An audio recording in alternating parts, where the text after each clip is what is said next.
Hey everybody, Spideyjeu09 here with Break Even with the curator, the great curator, Daniel himself. Man, what is up? How you doing? This is I'm doing well, man. I ain't gonna lie to you. I had a really long day at work, and I drove straight in, put on some relaxing clothes, and then set this up. Like I had the longest day at work, so I'm super excited to be Oh, hanging out with okay. you tonight, Awesome, talking Marvel awesome. Well, I cards. was it's all day, so Oh man, that is great. That's great. mhm. Well, look, I've been watching your content. You and I've been chatting privately here and there, but this is something I've been really looking forward to. And I kind of wanted to open up with why are we calling this live chat break even? And for those who haven't been on your YouTube channel, which just about everybody has, your channel's doing so well. Very proud of your channel. Thank you. But you got this wonderful intro, right? That kind of pays homage to sports card investor, and you use this language, and I'm a big language guy. I use this language, the language I'm just wanting to break even in the hobby we love, right?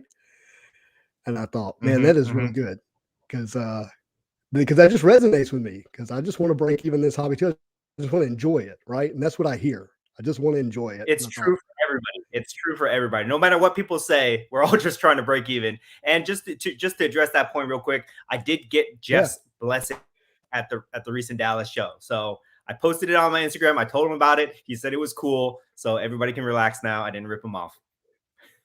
oh, that's good. Well, yeah, Jeff seems like a great guy. I've never had a chance to meet him, but I thought you did a great job paying homage to him. Look, dude, we already got people in the chats. We got OG Card Scammer. Card That's quite the scammer. I name. know him. You know him? Amanda, she just today. Yeah, I've seen him in the chat before, so he's a very cool guy. Yeah. I Brandon think Smith. if we can get, what was my goal? I said if we get to 15, then it's like success. Well, we're sitting at 12. Let's see if we can get there, man. Okay, all right, We all got right. we Oh, got the we graded lost one. gamer. We just lost one guy. We got to go back up. We got to get it back up. Yeah, Do you know Amanda? Graded gamer?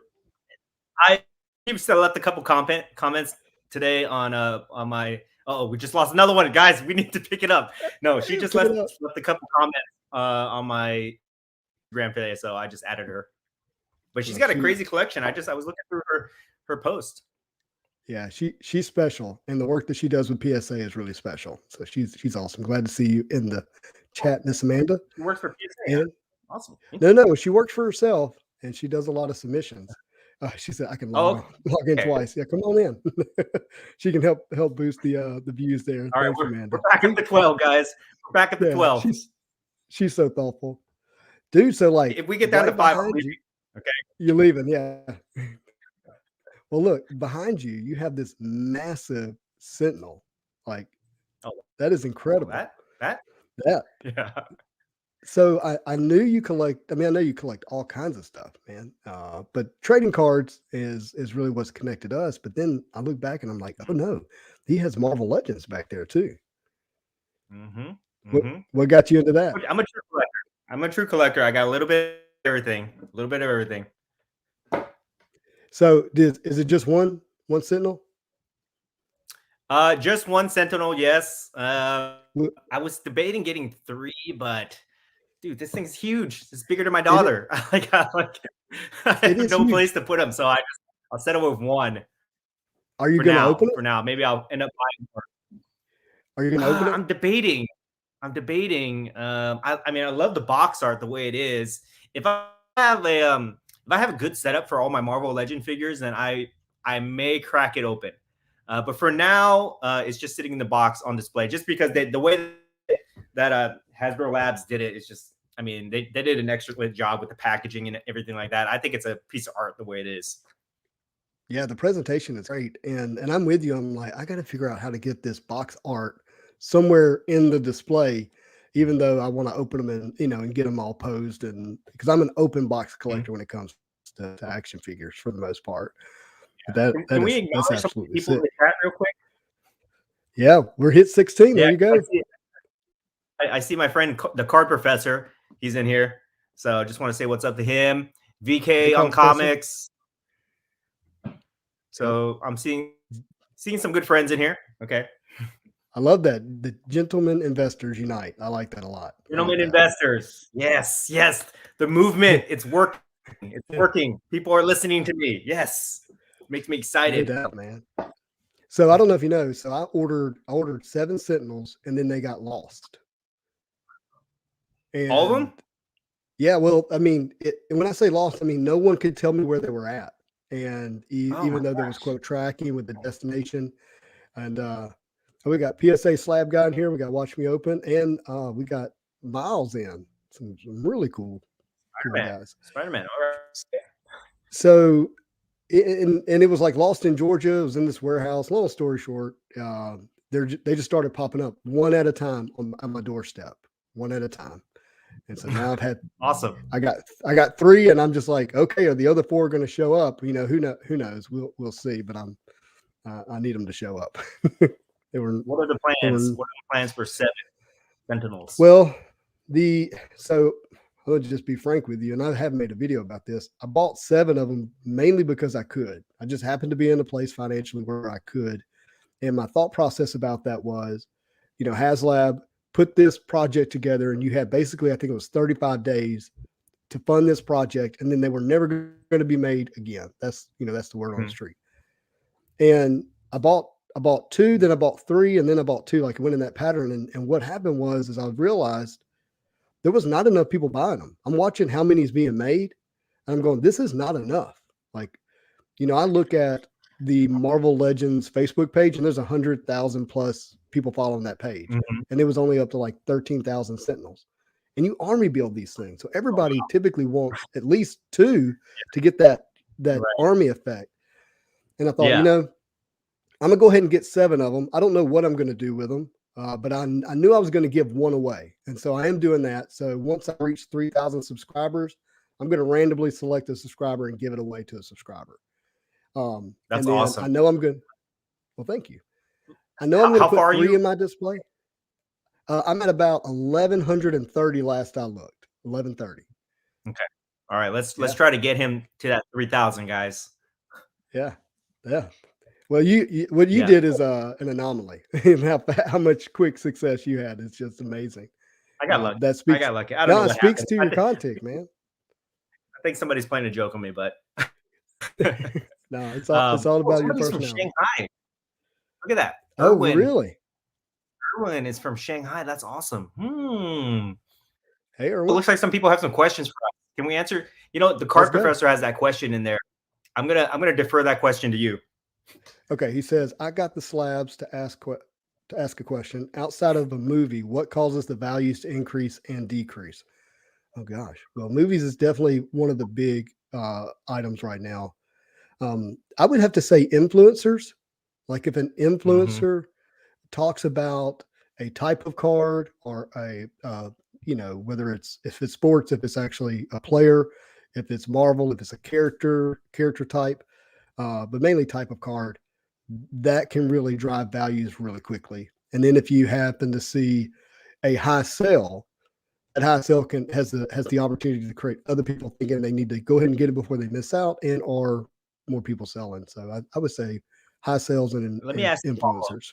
To that follow-up question. I was at Dallas and I was talking to some dealers that had PMGs, and they were telling me that there are some influencers out there pushing the Marvel PMGs. Is that the cause? Because I'm not in tune with all the Marvel influencers out there. Yeah, are you one of them? No. I'm low man on the totem pole there. But so when it comes to PMGs in the Marvel world, PMG is from an overall exposure from mass market. That's the card that most people look at as the cards to have, Marvel PMGs, and that's primarily related to the fact that the highest recorded sale via an auction is a green Spider-Man PMG from 2013 Flare Retro. And so you're seeing some high sales, but there's in terms of influencer, I can't tell you an influencer who's pushing them like out there, putting them out there and doing that. But I do know of some influencers who are buying them and vaulting them right now, and they're not selling.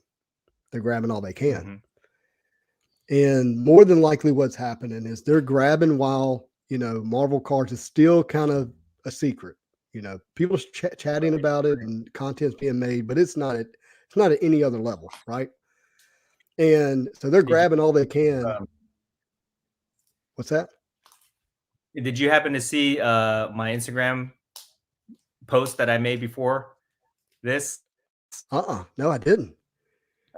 Okay, I debuted my PMG collection. Although I'm talking about it, but I'm not like keep it on a down low. I'm just sharing my information with people, But I debuted my PMG collection, which I've been stocking up for the last few weeks. Yeah, well, that's awesome, So dude. check it out. I'm gonna pull it up real quick. So Yeah. So I and then while you're doing that, that, let me answer a question from Falcon real quick. For me personally, I don't know about Justin, but the next big show, I would say probably, I go to like SoCal shows, Southern California shows all the time, but probably Dallas will be the next big show I go to in January. I'm going to be there with you, Lord willing. Oh, awesome. I'm only 4 hours away. If it wasn't for my daughter's homecoming, I would have been at this one. Okay, man, you're still going. Look at how many PMGs you got. I'm watching. I'm stocking up. There it is, guys. I'm stocking up. I forgot to add one in there. I ran out of time on that reel. Oh, they're the green ones. Cyclops, Colossus. That's cool stuff, dude. Look at that. That is a lot. And you have a blue bullseye. You know who likes bullseye, right? That's Great Gamer. Amanda. She loves Amanda. Bullseye. Yeah. Mm-hmm. Love bullseye. I'll show this off for her if she's watching, if she's paying attention. There we go. Oh, right there. Hey, is that a 10? Is that a PN? It is a 10. I got this from Mickey Games. You know him? No. Oh, Mickey James. Oh yeah, I know Mickey. Yeah. We've chatted a few times. I've had some cards that he's looked at. Yes. Okay. And I just want to make sure we're answering all the questions real quick here. Did we get through this? Okay. Hey, Joy Guru, I appreciate you. We got David Venture's question here about cracking slabs. You see that one? Have you cracked slabs? Thinking of cracking and submitting the PSA. Yes, I have. I have cracked slabs. It's super easy, guys. I haven't made a video about it. I could if you guys want, but it's easy. It's easy. There's a lot of videos out there already, and it works. If you crack a slab and you resubmit it, there's a good chance that it will do what you expect it to do. Amanda wants your address for the Christmas list. All right, DM me, Amanda. Oh, I'm going to talk. I want to ask you about that later. Let me just get through this, and I'm going to ask you something. Since you've been doing this for me, I've had this idea that I want to run by you. You tell me if it's good, or you tell me if it could backfire on me. Okay. Sounds good. Brandon Smith, real quick here. So break even after expenses or before.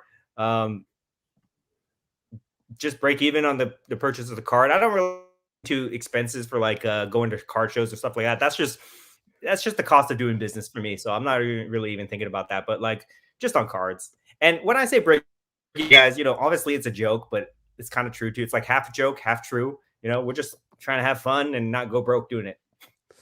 Yeah, for me it means don't use debt. Yeah, yeah, exactly. That's really what it means for me to break even. Now, I will say this just to be transparent. I do have an LLC, and I do actually purchase my collection through my LLC. So because I'm actually selling, I've sold, I don't know, probably $15,000 worth of cards this year. And so I do have the revenue coming in. So I have to show expenses. Or I'm going to get taxed on it, or I'm going to have to pay taxes on it as gross income. But for me, it's like, at the end of the year, I don't want to show a loss unless if I have to. There's some tax benefit there, but overall, I just don't want to go into debt. That is an interesting point that you just said there, and we might have to take the conversation a little bit more serious. But just put a pin in that and remind me, because I have a question I want to ask you about that too. I'm about to put out debating whether I should out this video. I'm wondering if it's going to cause me a lot of flack for it, but we'll talk. I want to get your thoughts on that. Okay. Let me just through this chat real quick here. I want to make sure I answer everybody's questions. Have a crack slab. But related question from the card professor. I'll put that up in the chat so people can see it. Tobey Maguire is Spider-Man I saw. I am a fan of Christian Bale, but a bigger Adam West Batman fan. I hate to put it like this. Does the death of a previous actor move values? Do you want to take it? You want to answer that one, or? Well, I mean, I'll defer to you for in terms of like comic cards. I would say for sports, it does. It gives them a pop for a period of time, and it will sustain.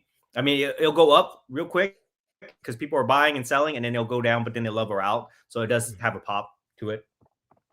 Yeah, for the character of that character, no, I don't think so. But for your non-sport movie actor cards, especially your autos, yes, I would say that would definitely have a spike because you can't get, the autos are now they're numbered. There's not any more those that you're going to get, and so those would go up.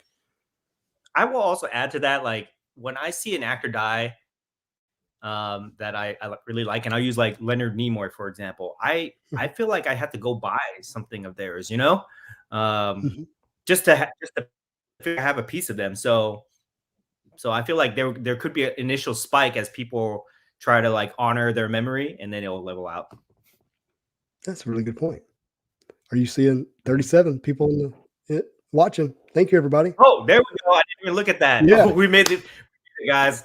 I wasn't sure. 15 was the goal, by the way. 15. 15 was the goal, and we doubled that, so we're awesome. So that's a win. All right, I guess I have to stay now. I was gonna leave, but I guess I have to stay. So thank you, everybody. I was gonna have to do this alone. That would have been fun. PSA Slab Guy, do you invest in vintage? I'm getting into vintage. I mean, if we're talking about sports cards, yes, I'm. I would say vintage is anything pre 1985. No, I'll use 1986. For me, yeah, pre 1986. Go ahead and put Jordan in there, huh? So Jordan, anything? Yeah. Okay, George rookie and back. Yeah, I got it. And Marvel cards vintage is hard to like really nail down because Marvel cards didn't really start until the 90s. You got some sets in 87 and 86, 84, 76 or something like that. So I would say anything before the 90s is considered vintage. Yeah, for me, I would say when I think vintage Marvel, I say 90s, like 1995 and below for me. Like those 5 years from 90 to 95 when they were doing Marvel Universe, Marvel Masterpiece, those sets, Marvel Metal 95, that's vintage to me. Ooh, I got one of my favorite Marvel Metal cards sitting right here. Ooh, Magneto. Interesting. Okay. I see your Magneto, and hold on. I was about to check raise me. Oh no, I wasn't. I'm in the wrong room. I will see your Magneto, and I will raise you a Rogue. Ooh, I like it, and that's the alternate universe Rogue too. That's the better of the two. And tell me what you think about this chromium. That's not metal, but it looks metal. What's the deal with chromium? Well, it's not as I would say it's not as valued. Like people don't have the same kind of level of nostalgia on it, but they're great cards. They're the chromium the insert card. That Cyclops is one of my all-time favorite Cyclops cards. And I would love to have that one graded in a PSA 10. It's a great looking card. Beautiful. Well, thank you. Appreciate that. Where is okay? So we got. So Webby Vision asks, where is the next place to get Marvel Metal wax? And by Marvel Metal wax, I'm assuming they mean the 1990 set, because other than the 1995 set, I meant to say 95. Other than the 1995 set, you're looking at the most recent metal releases. So I would say the 95 set, the only place I know you can get is eBay, and you're probably looking at anywhere from $1,000 to $1,500 for a box. Yeah, I just saw one at a show. They were asking about $1,000 for it. Yeah, I ripped one. There's a you can see me open one on my channel earlier this year, and I will tell you it was the most fun I've had breaking any box of Marvel cards. Did the card It's stick on just you? not a bit. You know, Not a I have bit. a bad experience. I bought a 1992 Marvel Masterpiece box. Cost me like $400.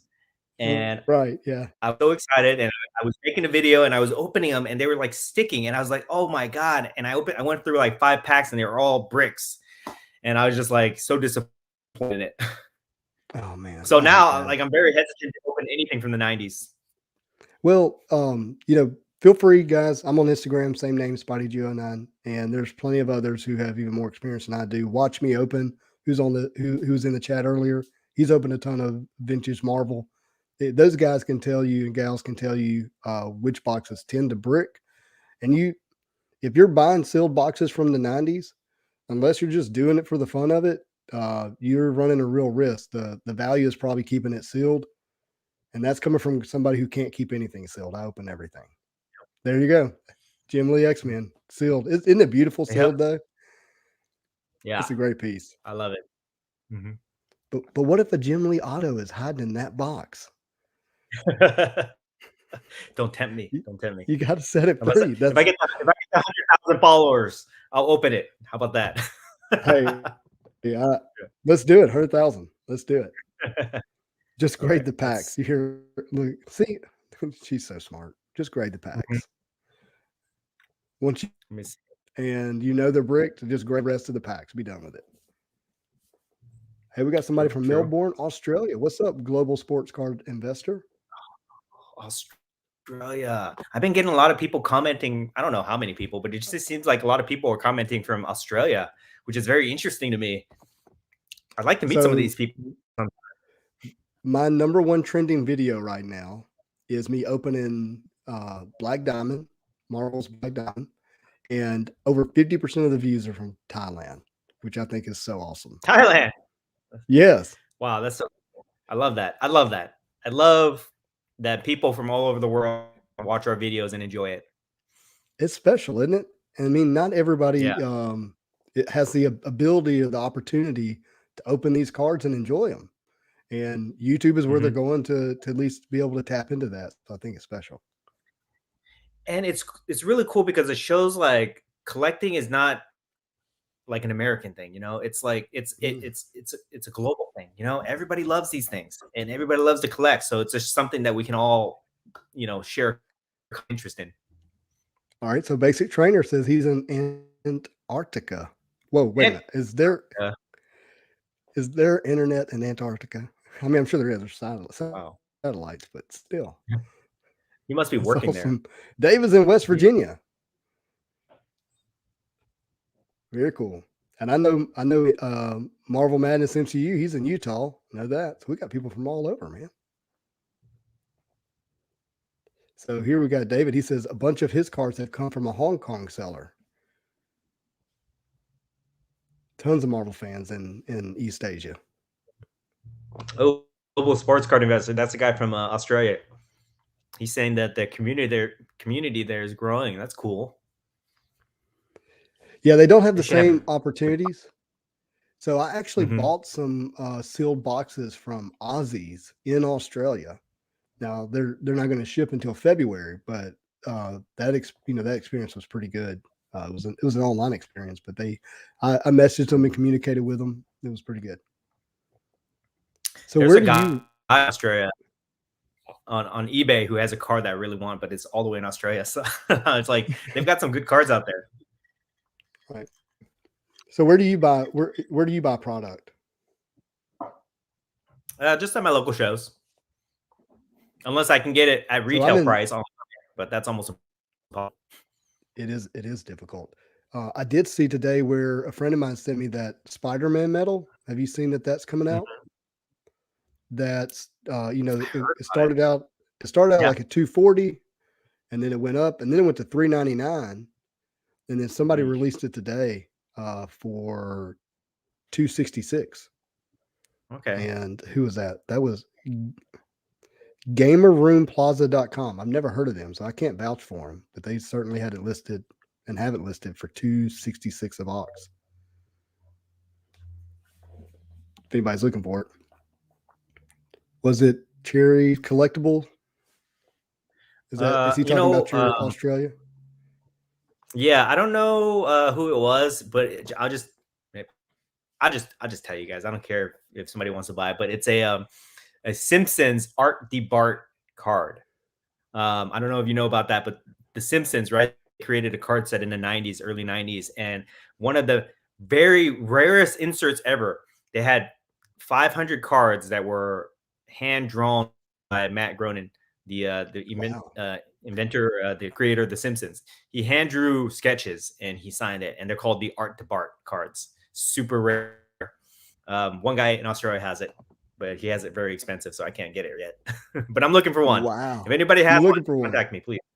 Well, we got 45 people watching now, 47, so somebody's bound to have one, right? Yeah, I'm sure somebody has one. Hook it up, guys. So my daughter, who's 14, has finished all 30 seasons of The Simpsons this year. Like she watched them this year. It's incredible that she's has 30 rewatching them seasons. Now. Yeah. Oh wow, that's awesome. She has good taste. She obviously has good taste. She's special. I'm very biased, but she's special. Yeah, Grady Cameron's aware of those. She says they're rare. Hey, Ron's and Nuts here. Fantastic for Spider-Man metal to arrive. I hope the PMG colors the current ones. Yeah, I'm with you. So he's talking about how he views the X-Men metal PMGs as weaker in color in comparison to the previous sets, which everyone agrees with. He's saying that he hopes that the Spider-Man metal. Yeah, there we go. That one. It's just too pink instead of red. It's noticeably different. These cards are the X-Men ones are thinner, and they look a little bit dull to me when I hold them in my hands. I don't know. Yeah, they have a dull matted look to them. That's for sure. Yeah, for sure. The green's okay, but I mean, yeah, I like the retro comic art though. It's really cool. Well, so hey, can I piggyback off of that for a second? So the thing that I'm probably most excited about with Spider-Man metal coming out is that they'll have that retro look for the high series for Spider-Man. So will the cover of AF-15 be the card image? Will that Spider-Man swinging through the air be the card image? That'd be sweet. Will it be Venom's first, cameo panel for his card image? Like if it is, oh my gosh, that in a PMG, please. PMGs are making a comeback. Even in sports, they're releasing a new sports PMG set. So Collectible Kings on average, I'm at $277 a box. Is where I'm at. And I'm sorry, Daniel, I missed what you said. I was reading that. My apologies. Oh no, I just said they're coming. I said PMGs are making a comeback. They're even releasing a new set in sports. I think I've heard. Oh wow, that's a rumor. Yeah, that'll be fun. All right, we got somebody from Colorado, Christopher Murray here. Good evening. Random question: would it be a good idea to crack an SGC 10 slab in hopes of getting a PSA slab if it's a low pop card? Go ahead. I do it. If the price point makes sense, if you get a PSA 10, yeah, I'll do it. I'll take a chance. But I'm a gambler, so that's just me. little bit of a maverick in you. Right. I love that. Same, man. Same. So what I hear, because I don't own any SGC slabs, but what I hear is that they're grading more strictly than PSA. If that's true, then it makes sense to buy low at an SGC, the quality of the card, send it to PSA, hope that it comes back at 10, raise the value. But you got to think about that PSA submission cost, though. I think I cracked an SGC slab. I think it was like 9.5, and it came back at 10. I think. So it worked. Okay. Yeah. Very cool. That's doing it. Should have documented that, man. That'd been fun to watch. PSA is more popular, but I do like the. I have a video about it. I just haven't cut it up yet, but I do have a video about it. Oh, cool. All right, we got Christopher King. Do you know Christopher? I'm not sure. Says he hears about Pokemon Marvel and MetaZoo, but I do not hear a lot about Fortnite cards, and I like them, and I'm collecting like crazy. They are very nice looking cards. I can speak to that a little bit, unless do you have something to say about Fortnite? Well, I know Fortnite. I know some of their cards are very expensive. Do you I have don't some? collect it, but yeah, I don't have So any.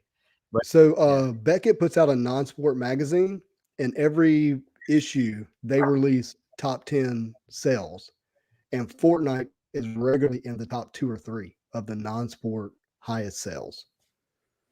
So people aren't talking about it. There's not a lot of content around it, but people are paying high dollar for it, probably because they think Fortnite's going to be the next Pokemon for the future generation.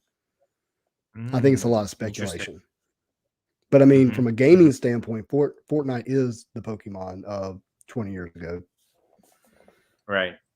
Interesting. And what's cool is they're mixing Marvel in it, and and DC. Like right now in the comic book world, Batman comic books include I think it's a QR code that if you buy the comic, you get a character released in the game that you can't get otherwise, or you can't get you can get, but you have to pay for it. And so people are buying comics, reading them, and playing Fortnite with that character that's in the comic books. Interesting. Can we switch? Can I ask you a question? Yeah, let's go ahead. Okay. All right. Do you want the fun question, or do you want the serious question? Let's go serious, and then we'll lighten it up. Okay. Tell me your thoughts on this, and then people in the chat can comment too. Have you heard of services, either they've been through individuals, businesses, or even auction houses, that will loan you money, that will take your cards and give you a loan based on the value of the cards? Have you heard about that service? Wow, no, I have not actually. Okay, So they're counting cards as collateral. Yes, people have been talking about this already. Some other YouTubers, and I recently was spammed some advertising on it, and I've even seen it at card shows now, where I don't mention any names or anything like that, but if you guys do your research, you'll see it. There are individuals, businesses, and even large auction houses that are providing a service where they'll basically act like a pawn shop. They'll take your card in. They will give you like anywhere between like 40 to 70% is what they claim, loan on the card, and they'll charge you all the points that, like a regular loan, or origination fee, interest, and all that stuff. Usually like a 6-month loan on the card. They'll take the card in their possession and give you the cash. And I'm bringing this up because you mentioned earlier that you don't want to go into debt when you're collecting, right? But now these people are pushing this service, and they're trying to sell it as like, take advantage of the equity that you have in your card. Take this cash, go buy something, flip it, make the money back, buy your card, and do all these things with it. And to me, it sends up a lot of red flags. I don't necessarily like it, because I think that they're trying to prey on certain people. So I'm about to release a video about it, but I'm just worried that like some of these big names out there might like try to come after me. Yeah, let them come. What are your thoughts on that? Let them come after you. Like, I'm sitting here trying not to get mad. Okay, so I'm just gonna be real. Full disclosure, I'm a banker. Okay, that's what I do for a living. Oh, interesting. Perfect. Yeah. So when this, all right, I'm gonna go a little heavy here and like technical stuff. This is technically considered. What's that? Listening to okay, fingernails on the chalkboard. He knows. Okay. I'm not gonna say it, but he knows. Right. So this is technically considered chattel. It's a movable item. Okay. And movable items can depreciate and they can appreciate. If they appreciate, they go in the asset column. They have value and they're gaining value over time. Typically with low maintenance, right? Low holding expense. And if you have something that's considered an asset, then it should have some lendable value, right? And the problem I see with that is the target audience. They're likely not targeting your people who are vaulting, Michael Jordan rookies and, very expensive $100,000 cards. They're probably targeting people who have racked up debt, and they're basically making a play to buy cards at a 60% value, right? And make a bunch of fees in the process, because this doesn't live in the financial realm. And what that probably means is it has very little regulation and compliance around it, very little disclosure requirements, where people don't know what they're really signing up for and getting into. And they're going to wind up losing their cards at probably half the value or less when you look at how much fees they're paying, plus what they're going to pay out. And I don't like it. I don't want to see people do that. I don't want them to use credit card debt to buy cards. And I don't want them borrowing money against their cards to pay off debt and or buy other cards. I just don't think it's really smart. Let me send some follow-up comments to this, okay? And this is why I want to make this video, because I saw one of the services at the last couple shows that I've been to, and a couple things kind of raised some concerns with me that I feel like it's worth having a serious discussion about this, okay? Mm-hmm. And let me just preface this by just saying, like, if you want to do that, that's fine. I think this service can exist for very specific niche individuals that have some type of business model where they can pull this off.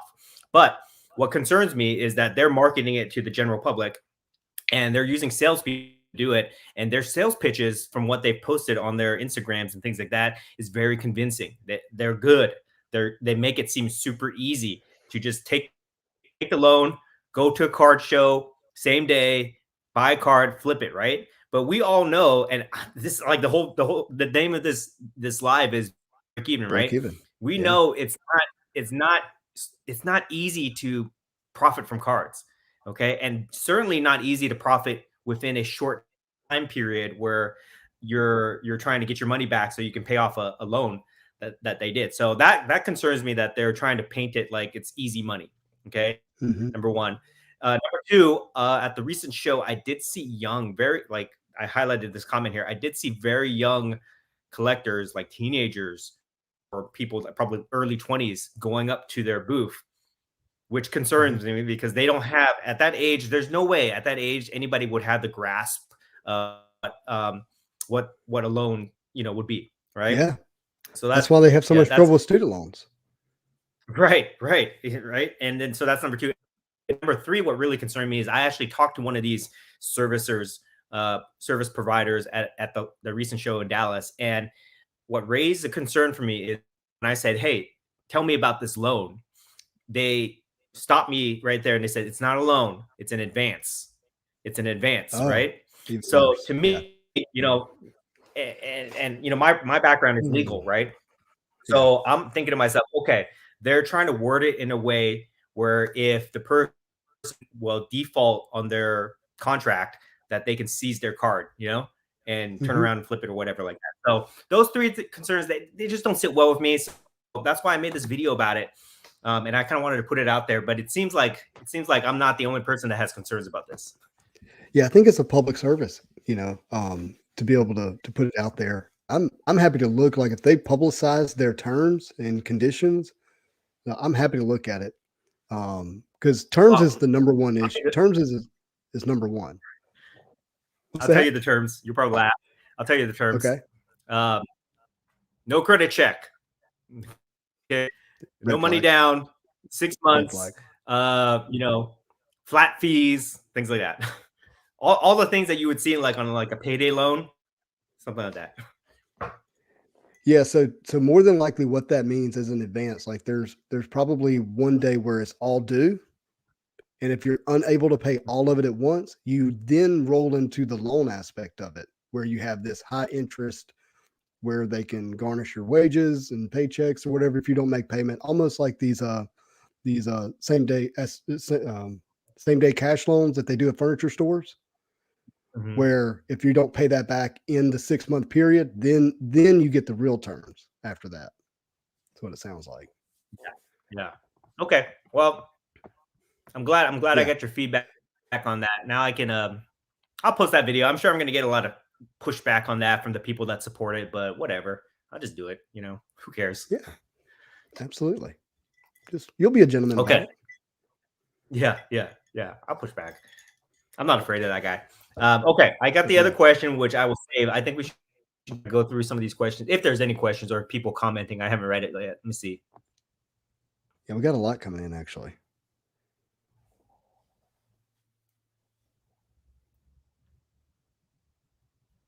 Interesting. Oh, people are commenting on this. It seems like a lot of people have heard about this too. It's not I'm good. laughing at the comment by Bear Market. I'm a big Oh. fan of Popeye and hamburgers, so that's a funny comment. Everybody pay each day for a day. Yeah. That's awesome. Yeah. Okay. You want to answer this question by Caesar?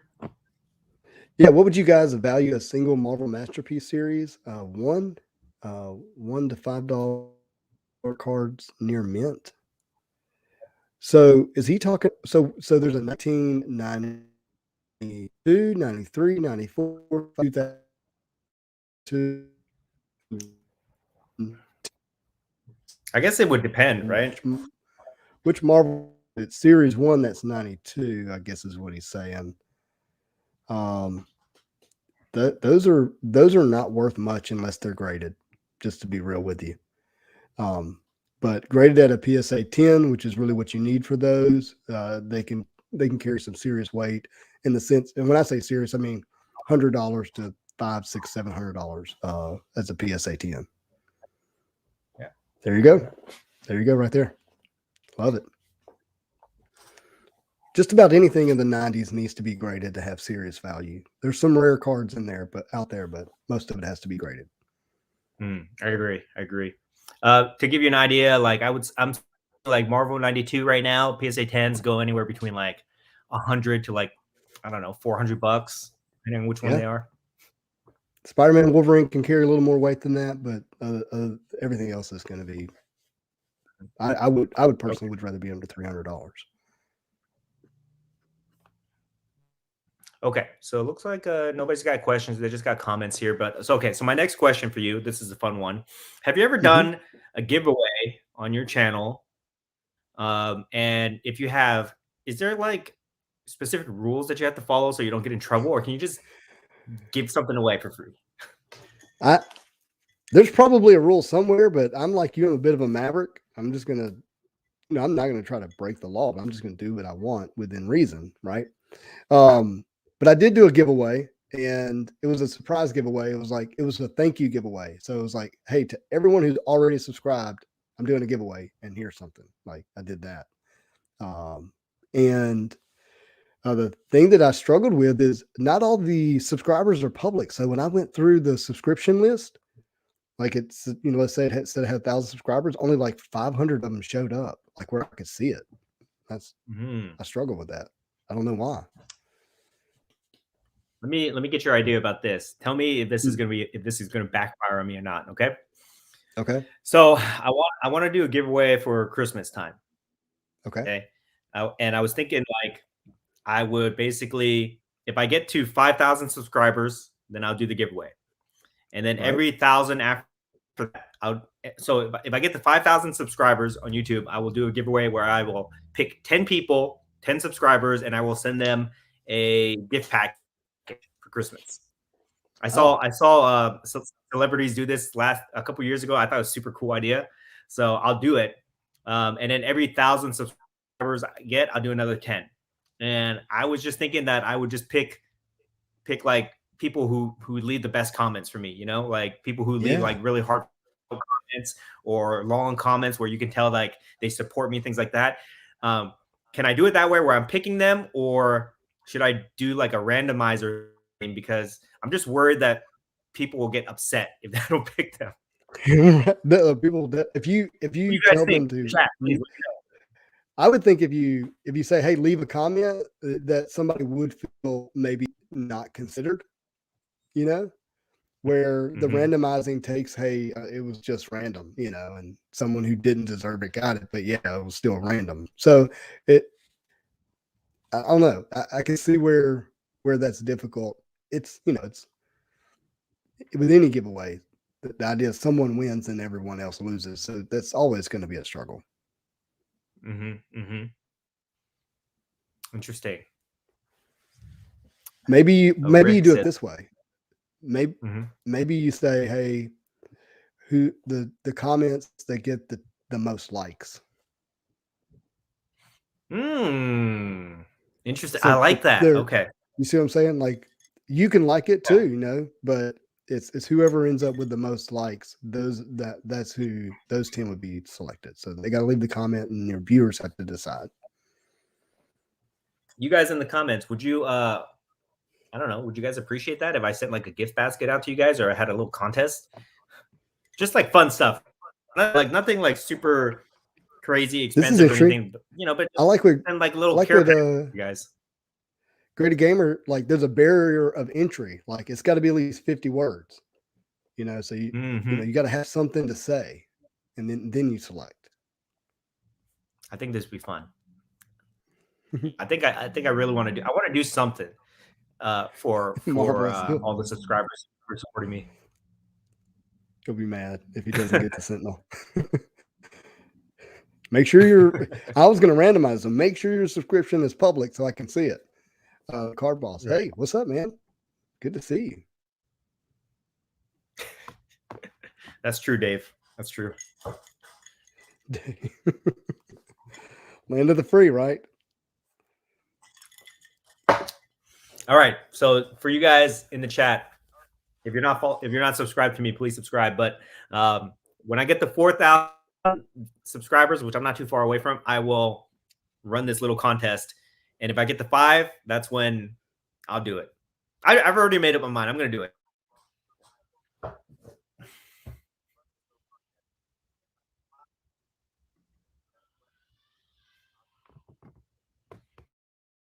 Oh, we may have lost Justin. Justin, you still there? You froze up on me for a second. I love it. Tell me you watch my videos without telling me you watch my videos. That needs to be like your this is how you leave the comment. Fire up the bots. Oh, did I freeze? I'm here now, right? Am I here? A little bit. You're cutting in and out.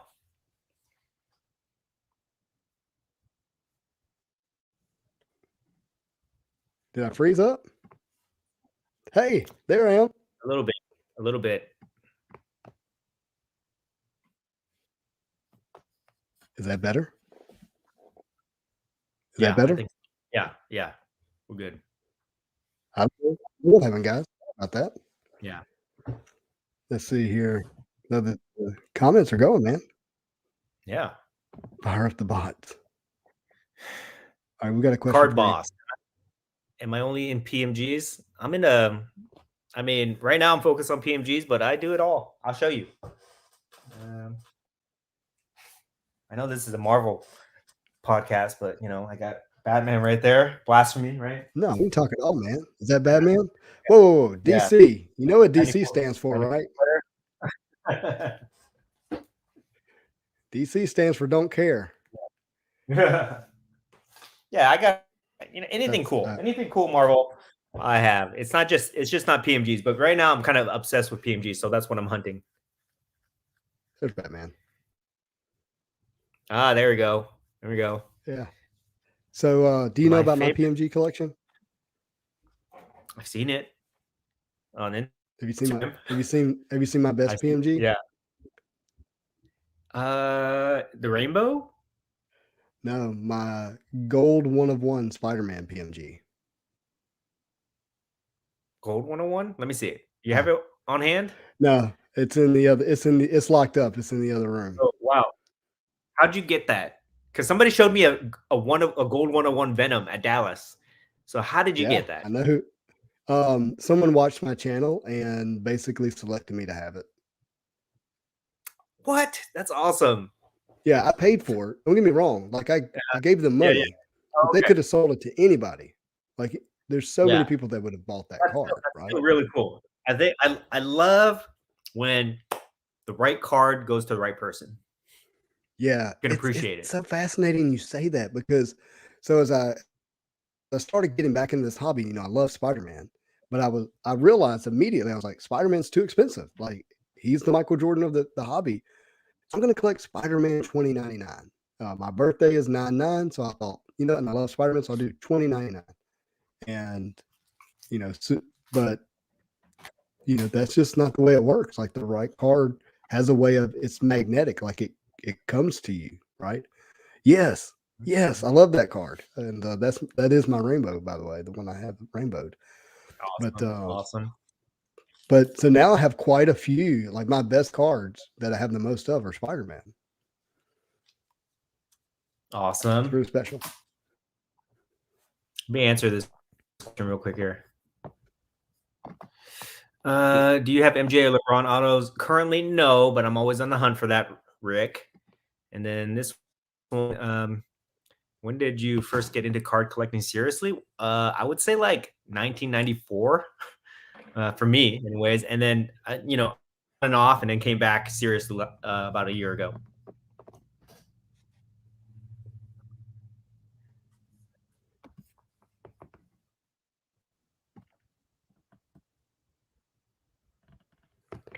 So pretty similar to me. Probably 95 when I stopped.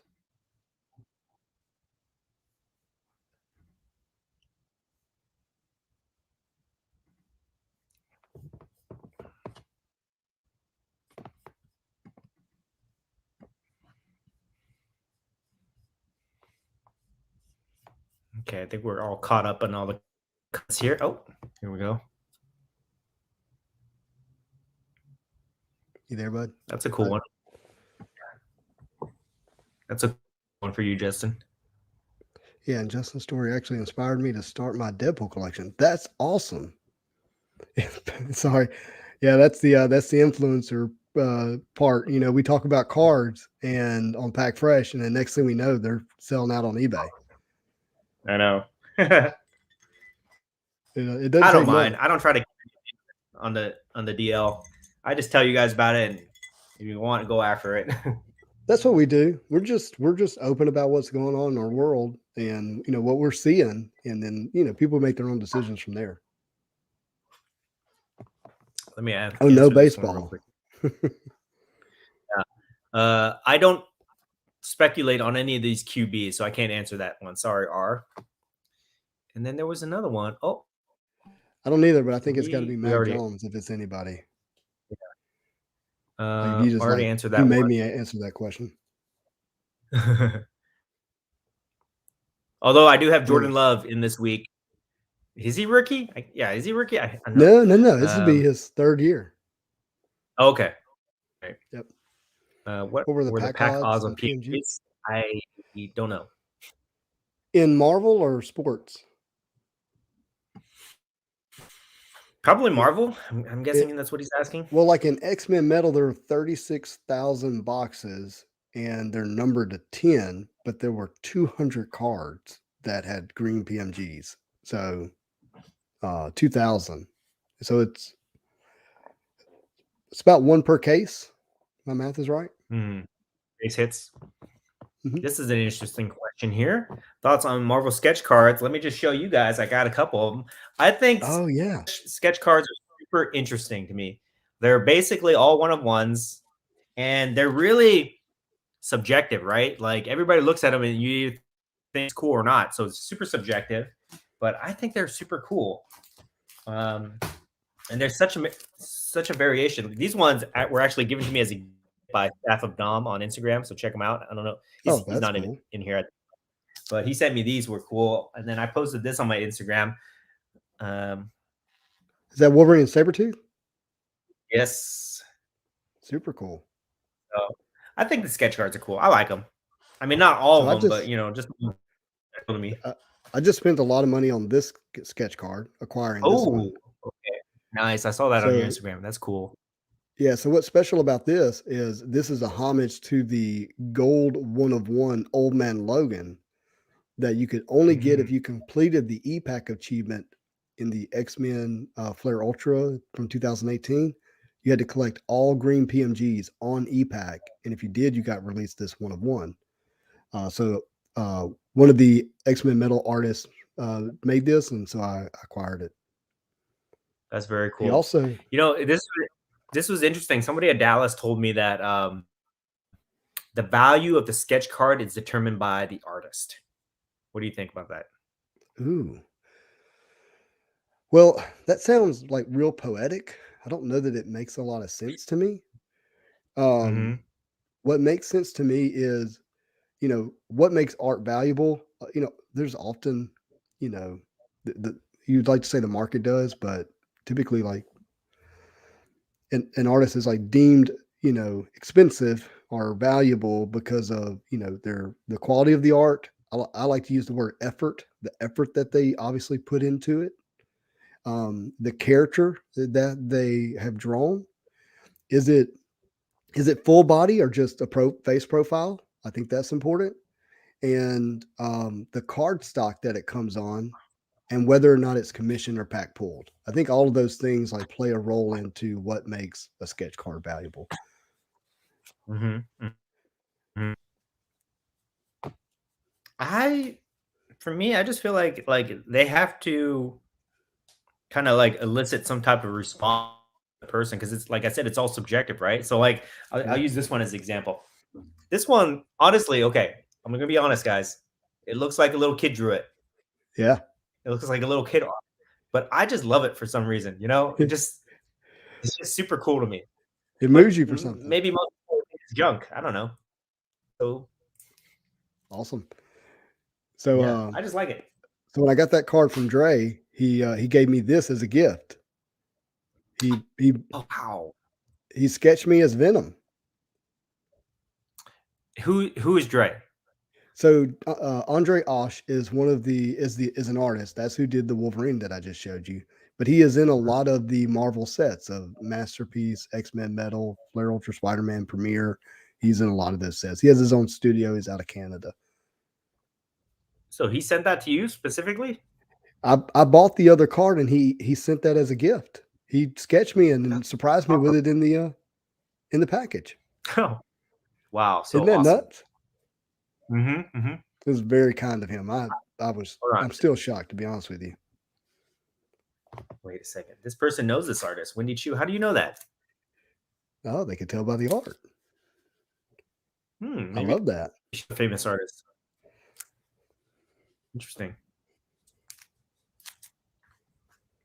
Oh, so somebody is asking about shield bidding. You want to talk about that? Have I noticed a lot of it? Yeah, it's all over the place. It's it's just Not just eBay. It's just part of what we have to deal with, guys. I mean, I don't know what can be done about it, unless there's, I think, especially on eBay, I think they need to penalize these people for not buying these cards, because it's really screwing things up. But it's just part of it, which is why I made this video about why we need to move off of using eBay comps to value cards. So if you guys haven't watched that video, it's one of my earlier videos. I put it out. Check it out. But yeah, it's a problem. We just have to kind of deal with it. I don't have a solution. Well, I mean, I think it would be healthy to discuss at some point like what makes a comp, like what elements need to be at play for it to be considered a fair market sale that you would consider as something that would indicate what you would consider fair market value. And when I say fair market value, it's not the highest possible price or the lowest, but the most probable. That's what I mean by fair. Mm-hmm. Let's discuss this. I think this is interesting. Okay. So my position is that cards should be valued in terms of what is fair market value. Okay. Like, for example, I'm just going to use this Daredevil PMG, right? Yeah, let's do it. There is no fair market value on this because it's a collectible, right? There's not like a book that says that this is worth $500 or whatever it is. Any collectible is only worth whatever somebody values it as. And I just made a video about this, talking about like perceived value, right? So for like somebody like you, you're very knowledgeable on Marvel PMGs, you would value this at whatever you value it. Let's just use like $500. Yeah, I'll tell you 200, right? Okay, 500. Yeah. Okay. $200. Okay. You say this is a $200 card. Okay. To somebody on the street, and you say this is market value $200, they're going to pay for it. Somebody on the street that's not in the market, they're not going to pay that, right? You know, you can't explain to the comp to them whatever it is. So like everything is My wife very would walk into the subjective. trash can. That's all she would do. She Exactly, doesn't exactly, care. right? So I know, right?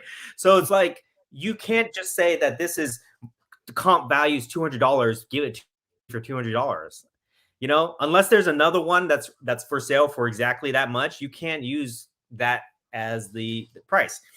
Comps should only be used, in my opinion, as a basis for you to kind of put your own value on it, right? Mm-hmm. So, like, if I was looking at this card, for example, and I see it on eBay for $200, and I see that you have it at a show, I'm going to ask you to pay that price or less, right? I'm not going to pay more for it because I can buy it for somewhere else.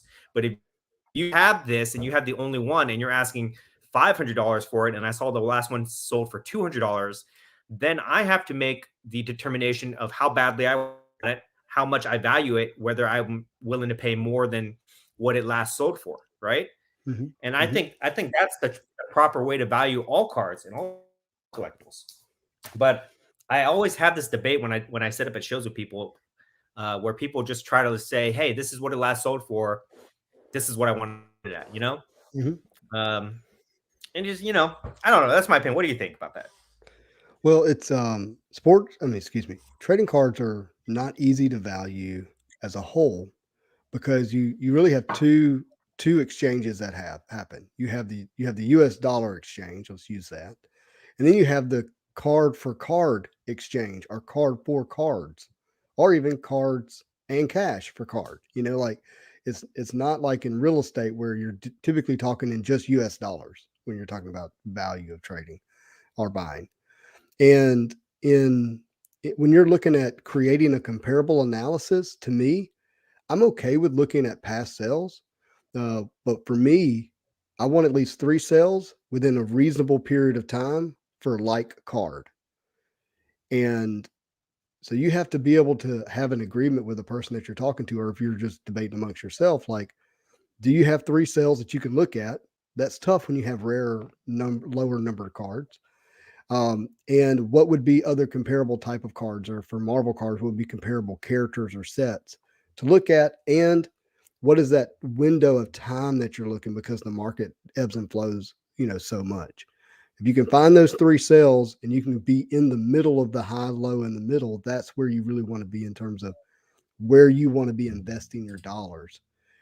But you still have so much emotion attached to this hobby, because we're not only buying these because they're investments. We're buying them because we like them and they're nostalgic and we enjoy them. We're set collectors and we want to complete a set. And then there's those other elements of value that's being added onto it. So it makes it somewhat complex. But just using the most recent highest eBay sale, that is not a way to set a comp. Excuse me, a value. It may be a comp, but it's not necessarily a way to set a value. Okay. If I can add to this, what I'm hearing from you is you're basically taking several data points and then you're going to make your own evaluation about what you think that you're willing to pay for it, right? I will also add to that I say everything is up to negotiations, right? It's all about having that conversation between the buyer and seller and trying to determine what each side thinks is a fair price for that. And I say this in my videos too. I say, like, the seller determines the price of a card, but the buyer determines the value of the card. And somewhere through discussion, they have to come to an understanding, and that's how you can set a price for a card. Okay. A lot of it is also based off of what I call the cost basis of a card. You know, if you have a card at a certain price and you can sell it for higher than that, then it's just a matter of how motivated are you to move that card, whether you want to get out of it or whether you believe that you can get more value out of it, you know? So everything is up to negotiation. There is no real comp for cards, you know, except for cards that are very heavily transacted, which I will say that's the only time that you can really use a true comp, where there's 100 available on eBay. You can buy it any time of the day. There's 100 sales within the last week or whatever. That's when I will admit that a comp is the way to go. But for a lot of like rare cards or collectible cards, like it's not that simple. No, 100%. It is absolutely not that simple.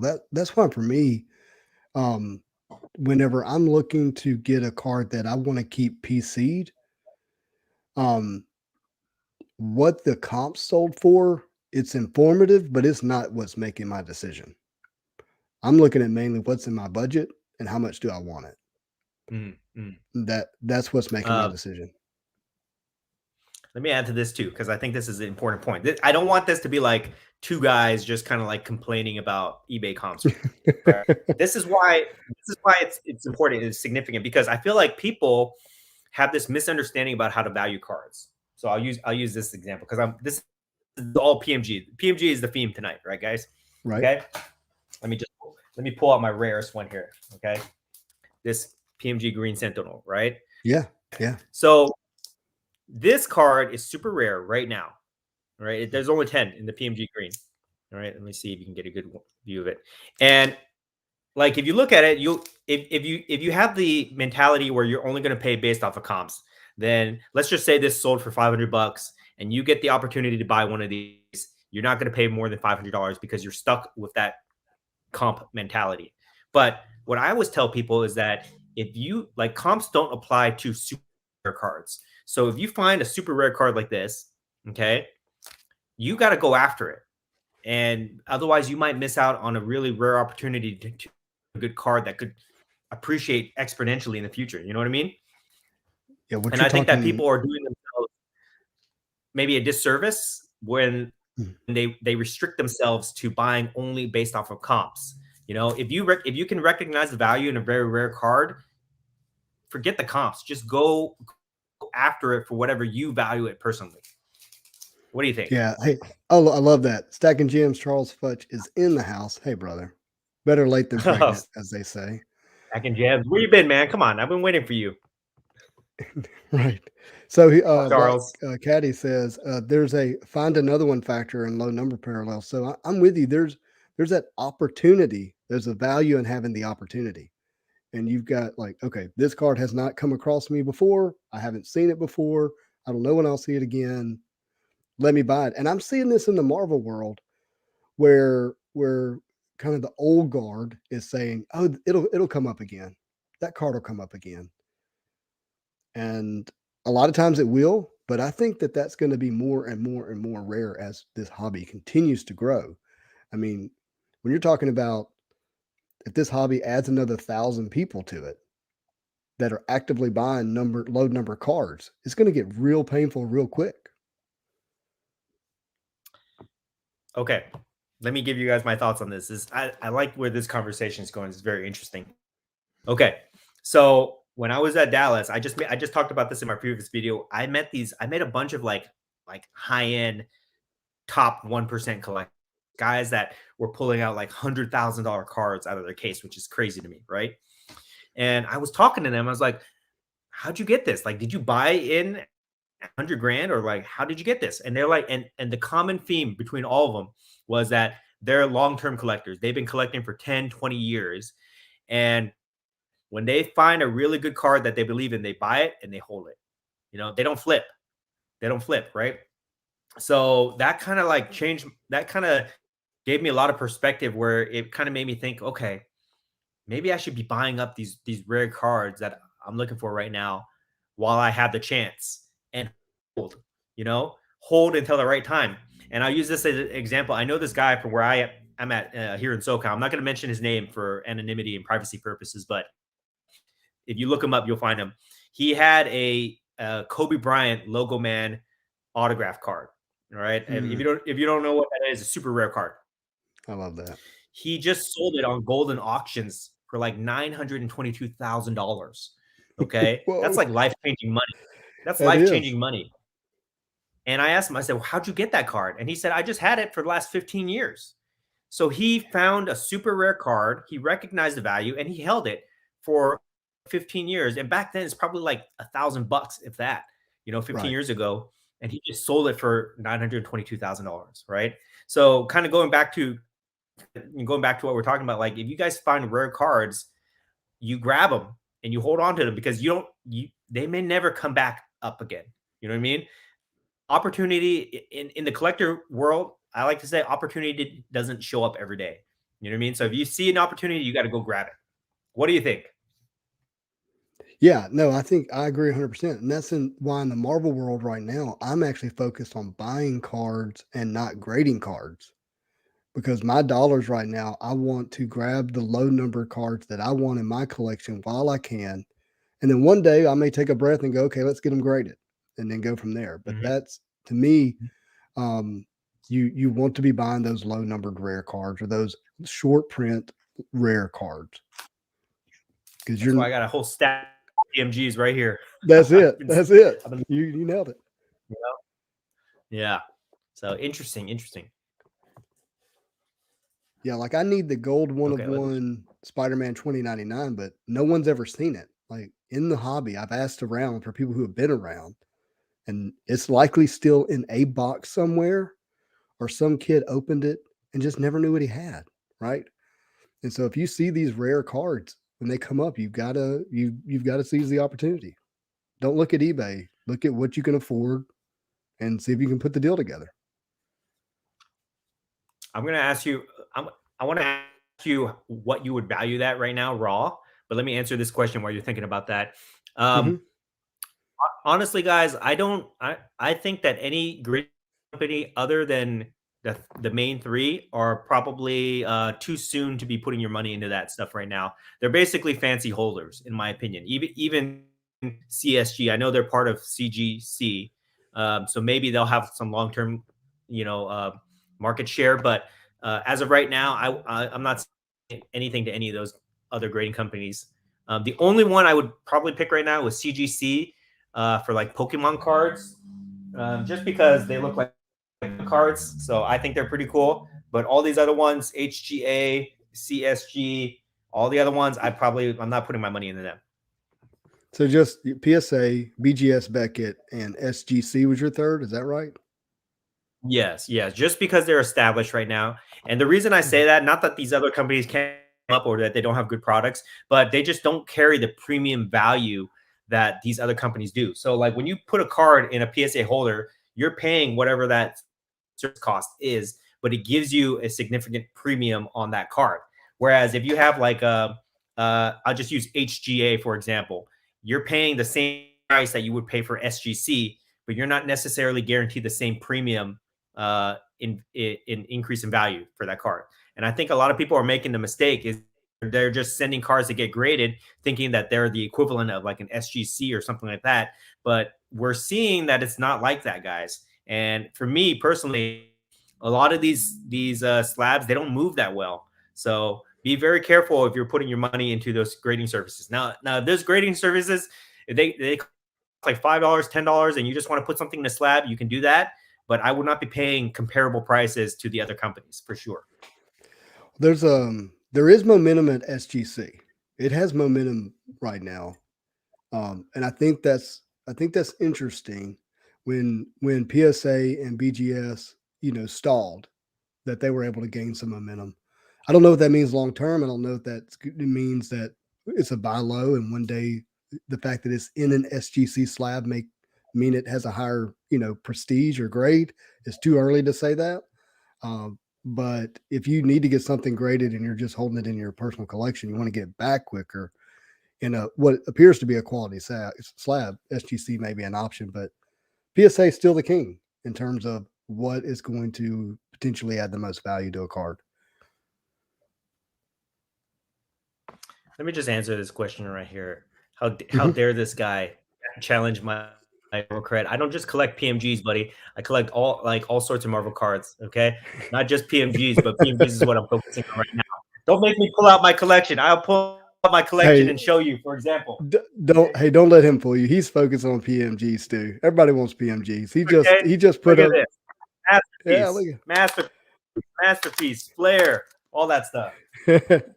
Marvel Madness just put up his rainbow of Mysterio, so he's focused on PMGs too. So, hey, we're up to 70 viewers. Man, that's awesome. I'm not gonna calm down, Marvel. You got me fired up. How dare you? On to the next one.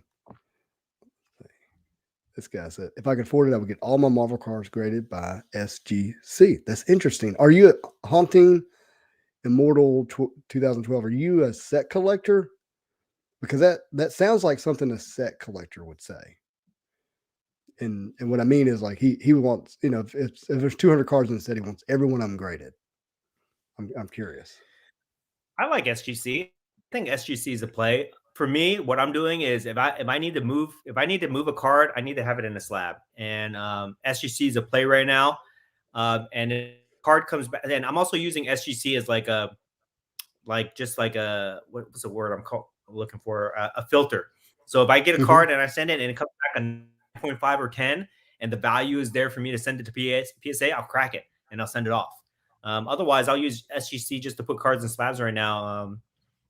To keep them protected for that, you know. Yeah, and you know, it fills that role of like the lower end cards that are like under $200 or something like that. It makes sense to send it to SGC for $30 for like a 1 month turnaround. Yes, there's a question here. It doesn't make sense to use PSA unless they have very high value cards that even a 9 would still bring a decent return. Oh, this is what I thought I clicked on. Does the curator even keep base common cards, or are they used for a bonfire?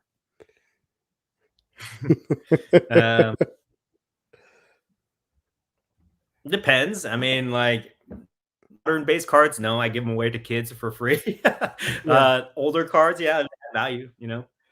Hey, I still love putting cards in the sleeve and into a binder. So I sleeve my base cards and build sets.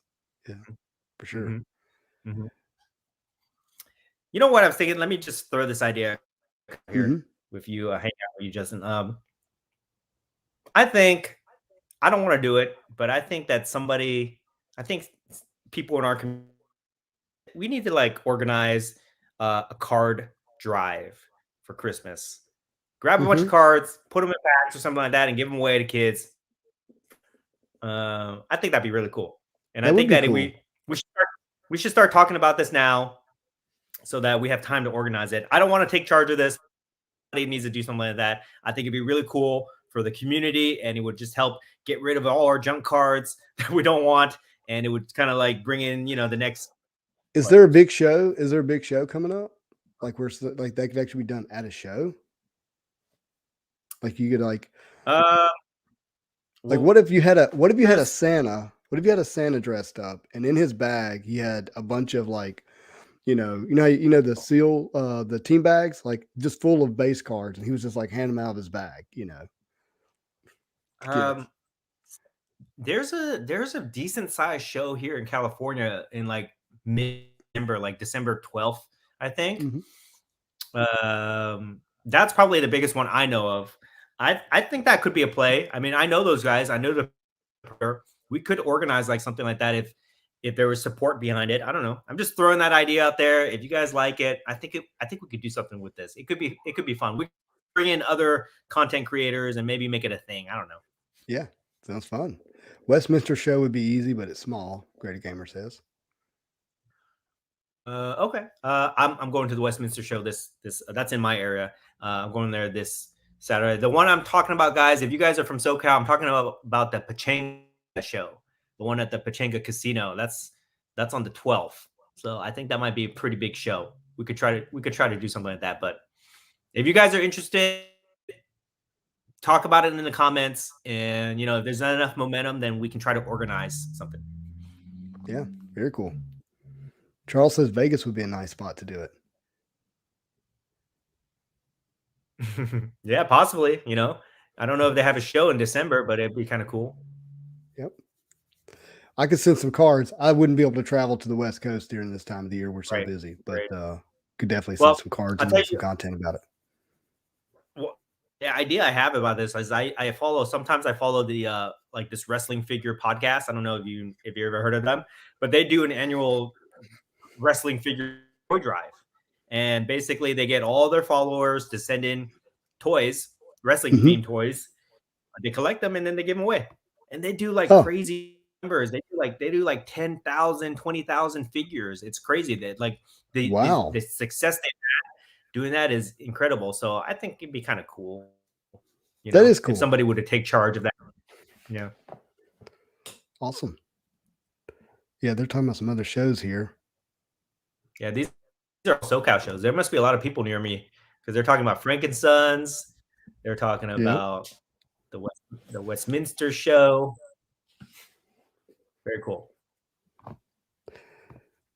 Awesome. Awesome idea, man. Yeah. Although, you know, I can't talk to you about wrestling. Why not? Why not? What's wrong with it? You're from. Isn't there a big wrestling fan base in Louisiana? Yeah, and I make fun of them any chance I get. Wrestling. Charles knows. Charles knows. Yeah, Charles knows. I never could get into it, man. In my entire life, I've never been able to do it. It's not for everybody. It's not for everybody. No, it's all good. Awesome. Yeah, no hate, just love, but I might make fun of you. Let me answer this question real quick here. You guys are lucky to have shows on a weekly basis. We have 0 shows in Asia. So when people tell me this, what I tell them is to go organize a show themselves. Okay. I know a lot of show promoters, and it's not hard to organize a show, really. Like, you just find a place, find a venue, advertise it, and even if it's small collector community will go there, it will grow. So wherever you are, card boss, I'm sure there has to be other collectors where you're at or within driving distance. So maybe go start a show somewhere.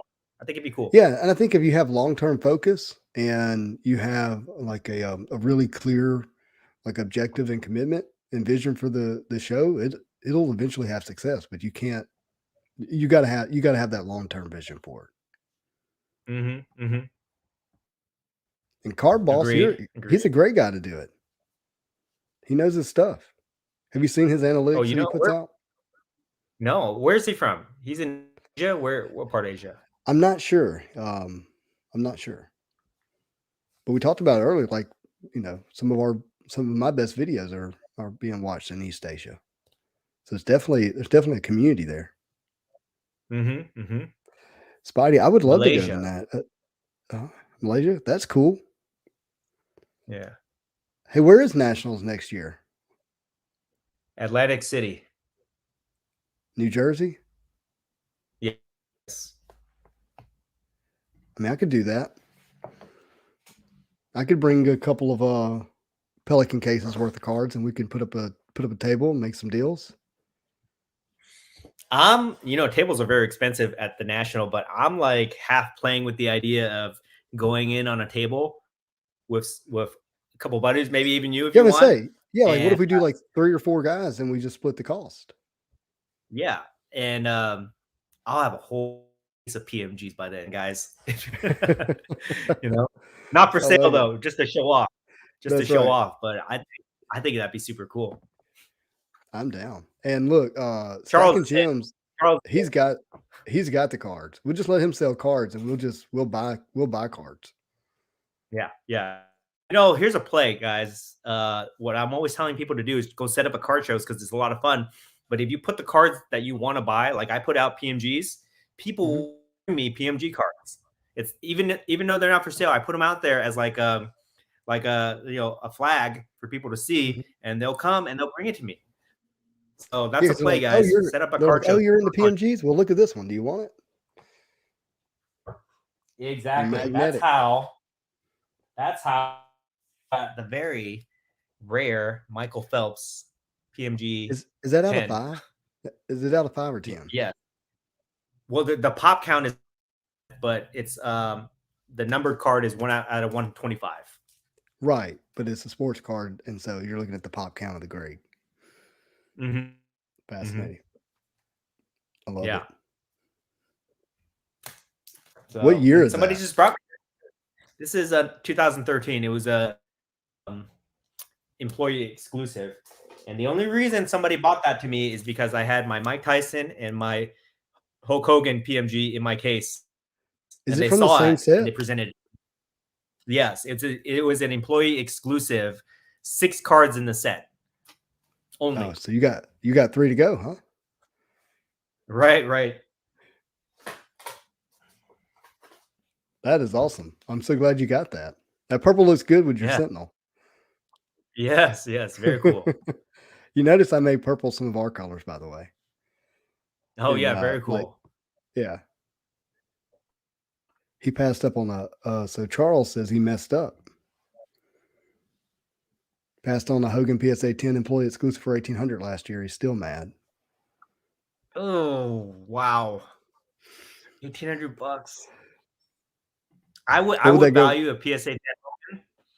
I would value it at probably, if I'm gonna go high value, 30,000, maybe 35,000. The low value, 20,000. Are you serious? Yes, and I'll tell you why. This is not made up numbers. A Mike Tyson PSA 10, I know, sold private sale. I know the guy who did it, $30,000. Wow. Yeah. Wow. So I'm using that as a base, and I will put Hogan as equal, or if not better than Tyson in terms of cultural relevancy. That's nuts. So man, Charles, that's a tough one. That's a tough one, man. Yeah, you should be mad, brother.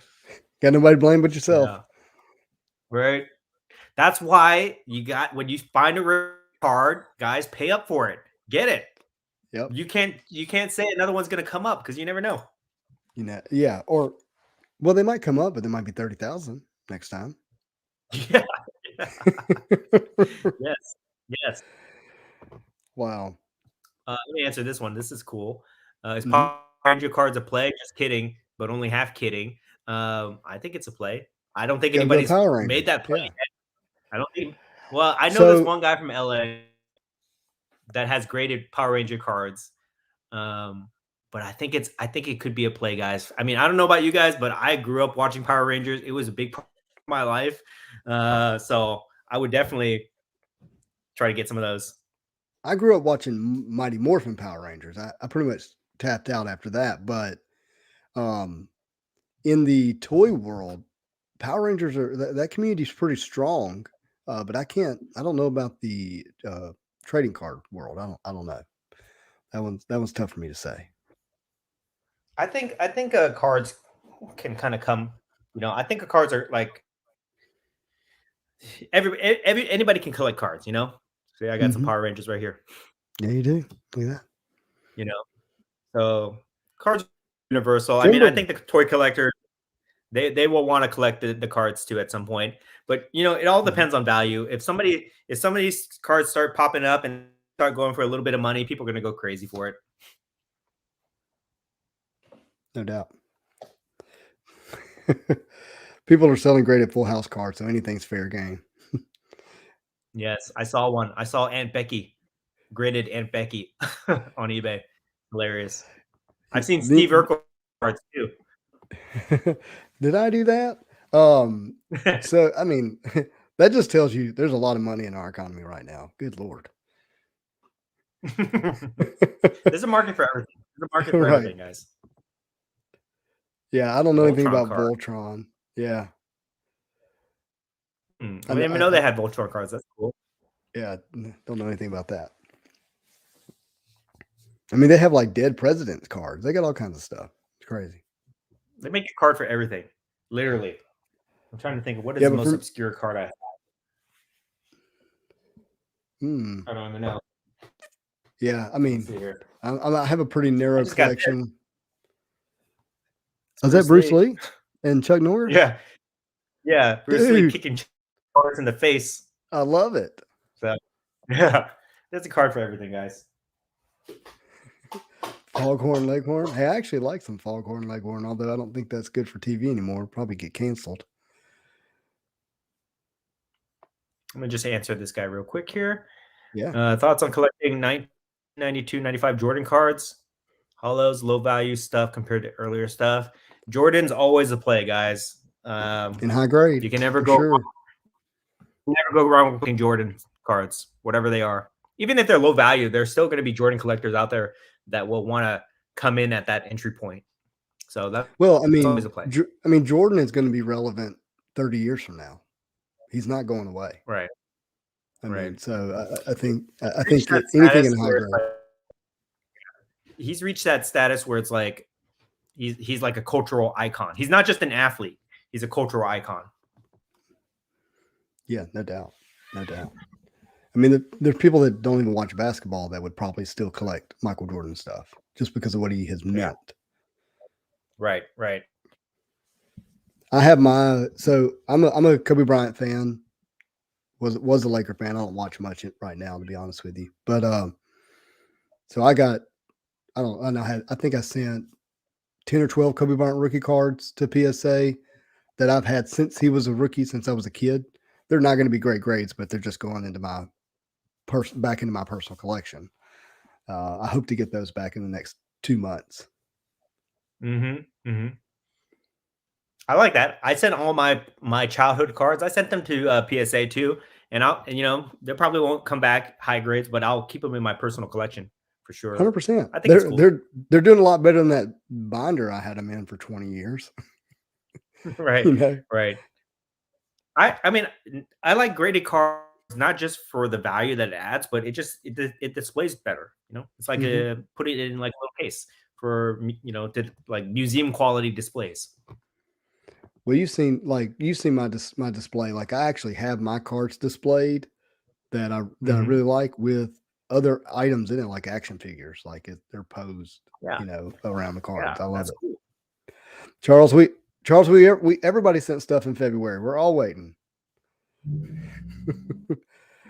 I wouldn't say I have a ton. I think I have like 123 cards at PSA. Mostly Marvel. Let me answer this. I think F1 cards are just beginning to blow up, or are they going to stabilize?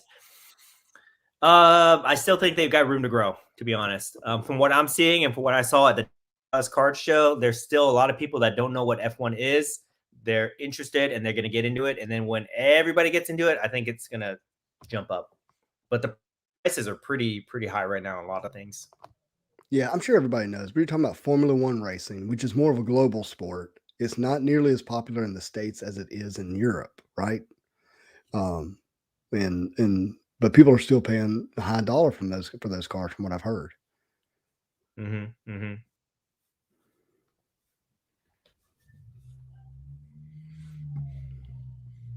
All right. I hope we got everybody's questions. If we missed your guys' question, just put it in the chat again. Yeah. UFC cards. Okay. Man, the chat is lit right now, dude. Yeah. It's rolling. It's a lot of people in here. 73 people. Mm-hmm. How long are we gonna go, Justin? We're going how long we're gonna go? I'm good for another 30 minutes.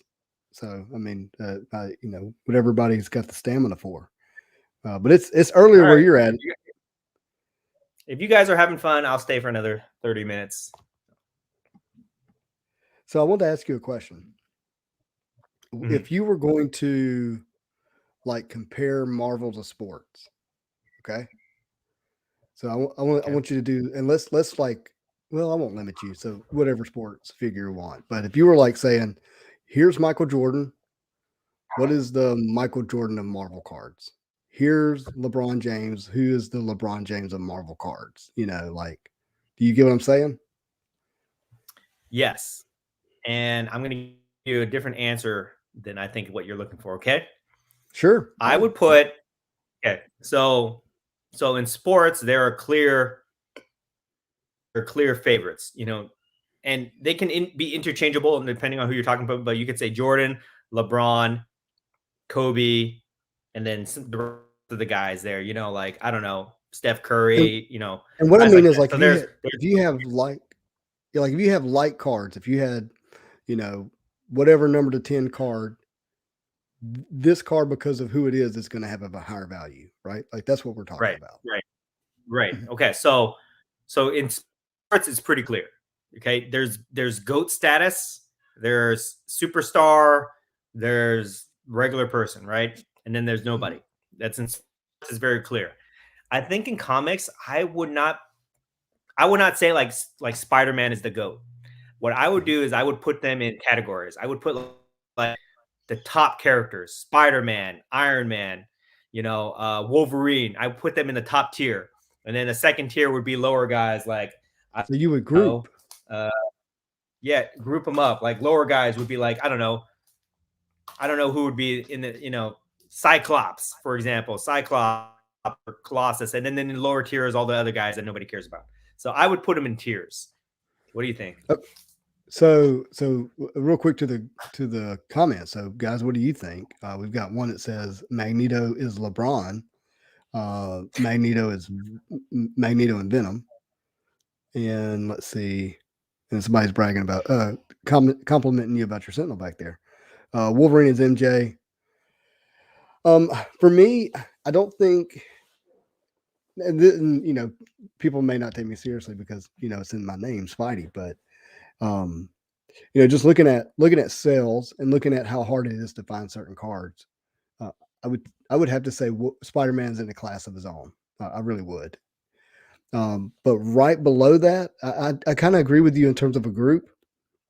You have Wolverine and Venom. They're very closely associated. With Wolverine, probably would edge him out, but I would have those right there. And then below Wolverine and Venom, so Wolverine and Venom would be like Kobe, LeBron. Yeah, look at it. I love it, dude. So look at Charles. Did you see Charles's comment? Don't sleep on the PMG sister sets, Jambalayes, Hardwares, and Ultra Stars. These are not necessarily numbered cards, but they are low. They are short print. It's not a lot of them in certain sets. Now, Hardware and Ultra Star, I don't know if those are numbered. And then below Wolverine and Venom, and I know this is subjective. I'm thinking like more broader sense of what I see people, how much they pay, and how many people collect that character, exclusively. Beneath that, I would probably then go into that Iron Man, Hulk, and Captain America category, with probably Captain America being the top of those three. Interesting. Like Captain America is one of my favorite characters all time. And you're putting him like at third tier? In the way that people tend to pay what the prices you see for light cards. Okay, let me highlight this one by Black Caddy. This is interesting. Okay. This is going to be controversial. So I would agree. Like I think Superman is one of the best comic characters of all time. I would put him above probably anybody, right? But he gets like no love in terms of card collecting. So yeah, no, he doesn't. There's a set out there called DC Master.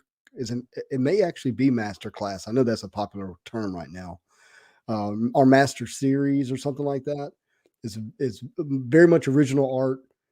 If you're going to collect some DC cards, if you can get those graded in high grade, maybe a good play. But just, outside of trading cards, Superman is the best superhero, right? In terms of what he represents. And I always love that Kill Bill line where Superman is the only person that his everyday outfit is his costume. He's being who he really is when he's in his Superman outfit, where Wolverine puts on a mask. That's his costume. You know what I mean? It's in reverse. But Batman is probably the number one superhero from a fandom standpoint. And Batman I don't too. think I don't actually think it is Spider-Man. But in trading cards, they just don't have the following and they don't have the product. That's the other thing. Like the product isn't really there. I was about to say whoever owns a DC license, they are really bad at marketing. They don't know how to like really present their characters in a way that makes them collectible. It's tied up with this company that, and I know their name, but I can't think of it. And they're actually getting ready to release a set early next year, I think. But it's not Upper Deck or Tops or Panini. It's another company. And I believe, if I had to guess, DC is deliberately not giving them what they need to be able to release product because they eventually want to take it back and put it in somebody else's hands. That would be my guess. Man, if I was in charge of the DC license, I would go sign a deal with Panini or some other company real quick and just put that product out there and go crazy for it. Can you imagine like some type of Silver Prism Superman card or Batman card? Or how about a Superman PMG in blue and red? Yes. Oh my God. Please, please, please. Could you imagine? Like, Yes. I don't. Can somebody I actually have. make like a mock-up? Yes, yeah. We could get a sketch card version of it, but like I have Superman flying right in front of me, right? And I just showed you I've got 3 Batman sitting next to me, and I'm a Marvel guy, but yet I still have them. I mean, they're Batman, they're Superman. I would love to have them in a trading card. Right. That's gonna be a thing, guys. I think we need to start a Kickstarter or something, like start a movement, start a campaign, a change. Change campaign.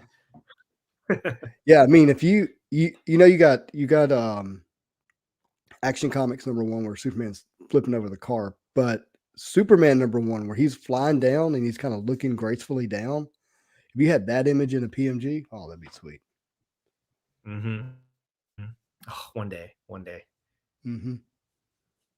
Oh, let me answer Charles here. How did the Kenny Chow card do? Okay, so the first time I put it up, the bid went to like $210, something like that. But that guy never paid.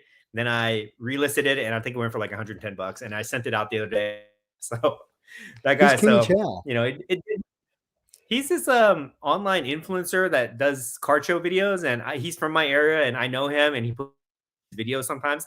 That's actually how people started to notice me. He's got a huge following, and he actually has his own card that they in this limited series. So I was doing this auction just to kind of see.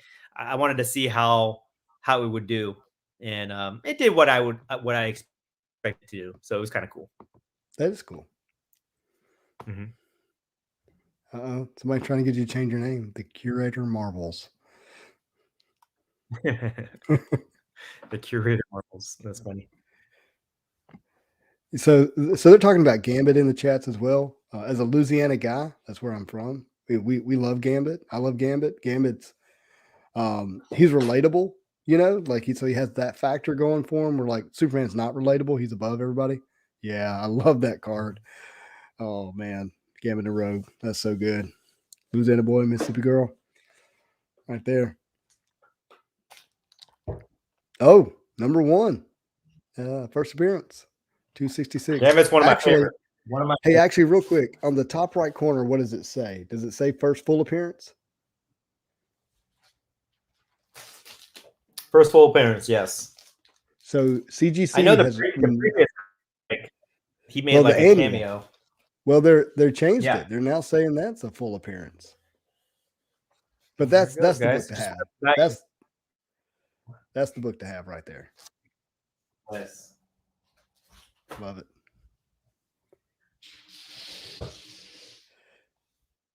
Awesome. Brother, I never thought we'd go an hour and 43 minutes tonight and still having a great time. It's been so good. Yeah. And there's a lot of people in here, 70 people. That's pretty good. This is the best. Yeah, this is the most active live I've ever been on. But we were able to put it on both channels, and to me, that's awesome. Very cool. Very cool. Is there anything you guys would like for us to chat about in the future? Do you guys want to see us do this again? Yeah, I just answered that. Yeah, I'll take 1 out of 70. Right.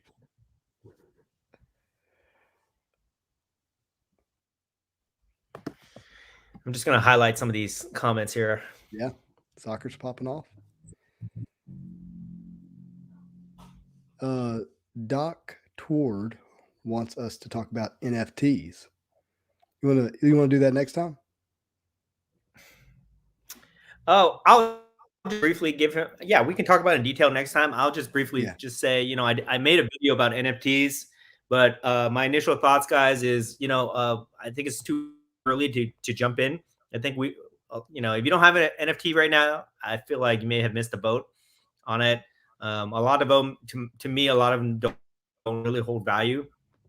The real value in NFTs is whatever smart contract they attach to it, where it gives you some type of benefit. Until they start all these just prints that they have, it's, I don't really see too much value in that.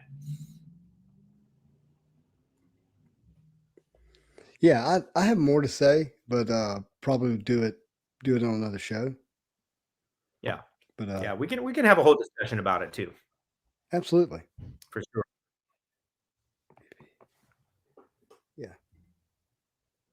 Yeah, I don't know, Doctor World. I don't know how you say his name, but yeah, I'm aware of VV and what they have on there. We'll talk about it. It'll be fun.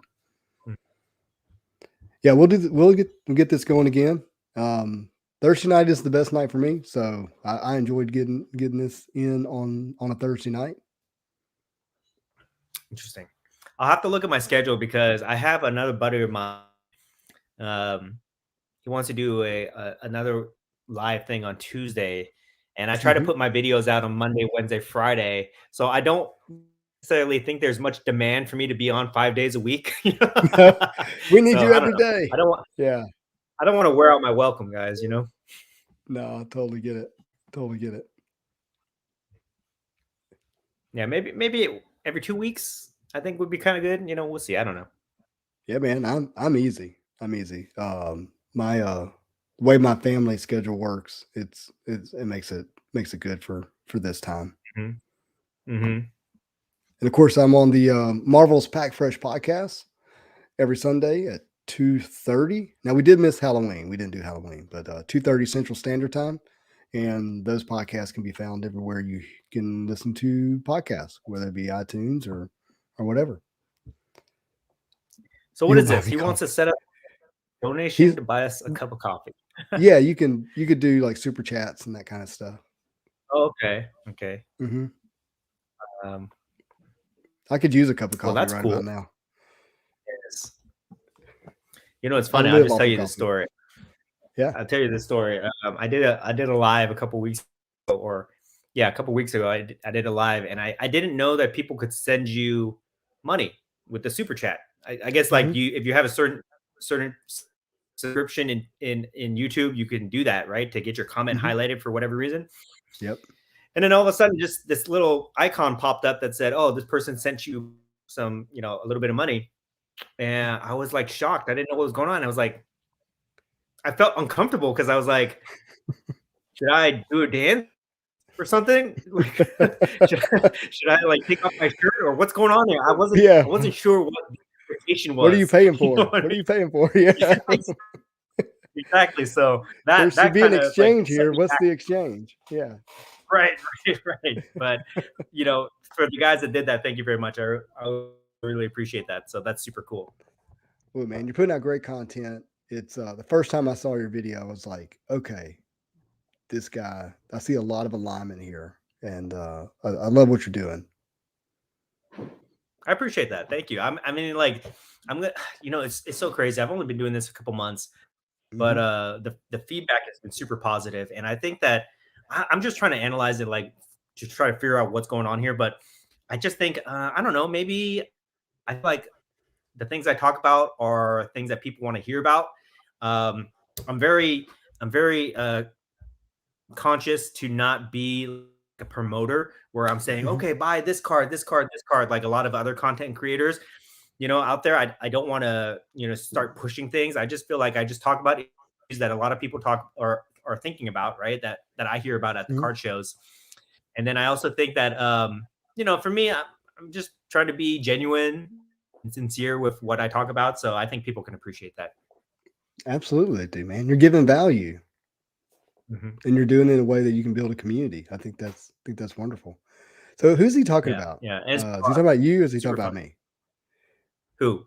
Anyone ever tell you look like Sam Kinison? So I have no idea. I don't know who that is. I don't know who that is either, but he must be a good looking guy. I'm telling you, either way. Yeah. Charles, man, you're the best. You can be our hype man anytime. Yeah. Love Charles. He's a great. He really is an influencer. He even though I know he doesn't want to be, he is, whether he likes it or not.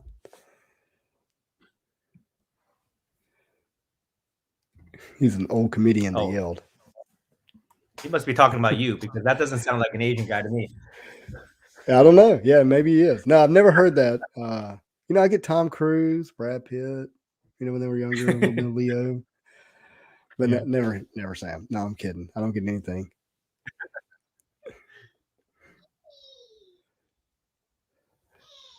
Yeah, I mean, it is. I mean, you got to talk about car. He's saying it's literally impossible as a content creator to not pump what you're buying. I mean, if you're going to talk about something, people are going to, it creates awareness. Awareness can create hype and FOMO.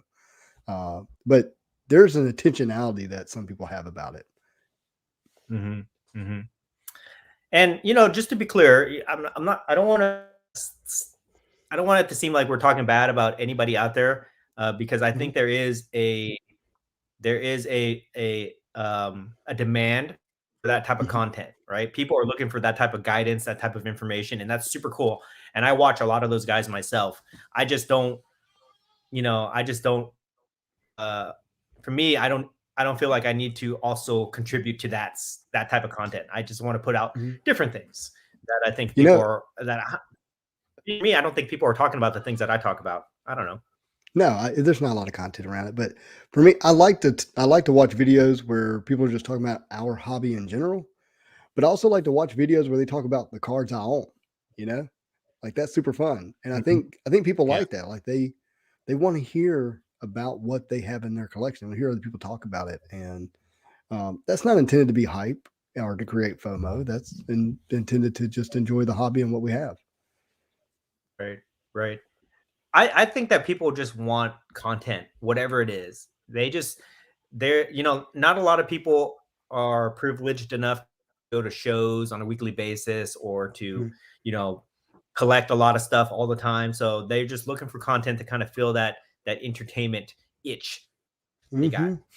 Oh, look, I watch a little bit of football here and there, but other than that, I'm watching YouTube and Disney Plus, and that's it. It's funny. I feel like we've been conditioned now as a society to, like, our attention span is like 5 to 10 minutes, like, or even less than that, like 30 seconds to like 12 minutes. That's our attention. Like, it's hard for me to sit down and watch a show now. I just watch YouTube clips. Dude, you're so right. So I watched Dune last Saturday night, the new movie. Just watched last night. Just watched the last. It's good. Yeah. I bet I paused it probably every 20 minutes. I paused it and got up and did something. And now I probably have. That's probably why. Like I had to get up. Like my attention went to something. I had to come back and watch it again. Yeah, like our attention spans are so short now. I think we've been conditioned to do that. I don't know, just something to think about, guys. Totally. But I'm going to watch Dune again. I enjoyed it. Hope they do the other movies. Yeah, it was interesting. TGC. This is an interesting. Let me hear your take on this question right here. Do you think the purple MCU PMGs would be a good subject? Okay, so here's what you got them right there. Tell me what they're number 2. What are they number 2 on the back? Okay, so and I knew that. I just wanted to double check.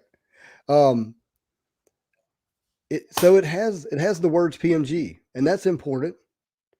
Purple's an interesting color because typically it's numbered to 5 in the Marvel card space, or it has been in the past.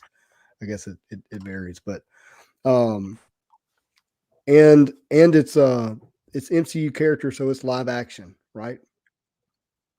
Live action. I think it has a safe floor. I don't know what the ceiling would be on that. I don't know how high it might go. I wonder why they didn't number these. I don't either. If somebody knows the print run, let us know. But without knowing that information, it's hard for me to put money in it. We need to talk to Upper Deck. Okay. Anybody? We need to get somebody from Upper Deck in the chat here. Talk about this. Who makes these decisions? Oh, All Vincent. PMGs should be Let me numbered. Yeah. I'm just gonna highlight Vincent there. Vincent's always putting chat comments in my chat. All right. How you doing, Thanks, brother? Vincent. Very kind of you. Sam, you want me to talk about the Michael Phelps PMG? What do you want to know specifically about this? I'll show it to you again. Yeah, he may have missed earlier, but yeah, this was my big pickup from Dallas. I'll just show it to you. If you have a specific question, put it in there, or if you want to DM me, I'll talk about it. I've actually talked about it all week, to be honest. it's an awesome card. Just showing it off. I mean, what is he, the most decorated Olympian of all time? Yep. Pretty special. Is he wearing a gold medal in the image? That would be pretty sweet if he did. No, he's not. That's okay. He's getting ready to swim. He's like getting ready to launch off a diving board. Do y'all? I collect PSA 10s of Marvel Masterpieces, those early sets. So 1992 is what I'm working on, and any of the Marvel Masterpieces, 92, 90, 93, 94, 95. So I just bought my most recent. It's the 95 Marvel Metal 6-arm Spider-Man. It's a beautiful image. I don't know if you know which one I'm talking about. I got it in the PSA 10. Got it for $200. I'm telling you, that was a steal. I know, yeah. Then I got the 90 MU Jim Lee brown and orange suit Wolverine, and I got it for $300, and I was happy with that entry point on that price. What else did I grab? Oh, I have the 1993, the first kind of what you call the rookie card of Spider-Man 2099, the PSA 10. Very happy to have that card. Let me ask you this question real quick before we've got like 4 minutes, guys, and then we got to cut this off because I don't want you guys to get sick of us. But let me just ask. Let's this be the last question. Cool with that, Justin? Or you can ask me one question too. Yeah. All right. So speaking of these 1990 cards, I'm scanning this right now. All right, on my phone to see the pop count. This is a PSA 10 pop 3.